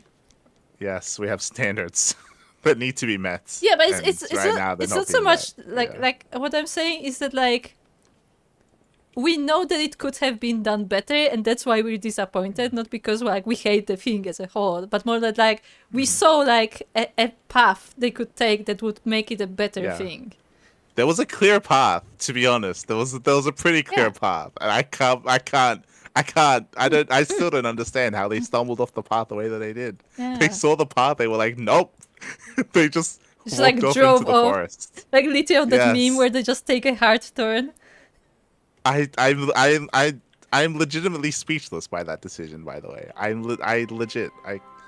said at the time, like it was shocking. I'm shocked. I'm shocked by what they did. I can't believe it. I still can't believe it. Who greenlit that? I don't know. I don't know who greenlit that backstory for $4. That's crazy. It's actually crazy. I can't. Yeah, I can't. I feel like I feel like regardless of like what I think about like all the characters and their personal stories, I feel like what to me is the most negative thing is that it actually makes me feel conflicted about helping Alamegans. Like I feel like maybe I done the wrong thing of helping Alamegans because they don't seem like good people. Which is not the feeling we should be getting from a nation we just liberated. The thing. They should not be making us feel that way. They shouldn't be. Like what are they doing? What are they doing? What's the point of that? What's the point? That's my point. Like we complain about the like story of characters, but like I feel like that's even a bigger thing, that like our general like feeling towards the characters we're supposed to work with is changing. Like we feel like suddenly I feel like maybe I'm on the wrong side, you know? I wouldn't go that far. Yeah, that's too far. But like, you know what I mean? We're like, are we really doing the right thing if this is who we're helping? It's crazy. It's sad. It's crazy. Anyway. Fourth worst streamer this year. Ahí están. Steel mode. We need more steel mold streams. True. Bring back Skyrim. Bring it back. No, you heard it here first. Steel mode will play Final Fantasy as if he's the character from Skyrim. Yes. I mean, Beautiful. you can go pretty far on free trials, so you could totally do that if you wanted to.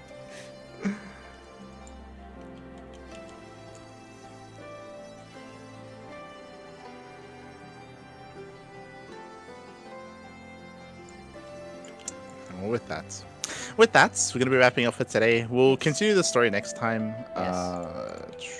Should be sometime on maybe Friday, maybe later on this week.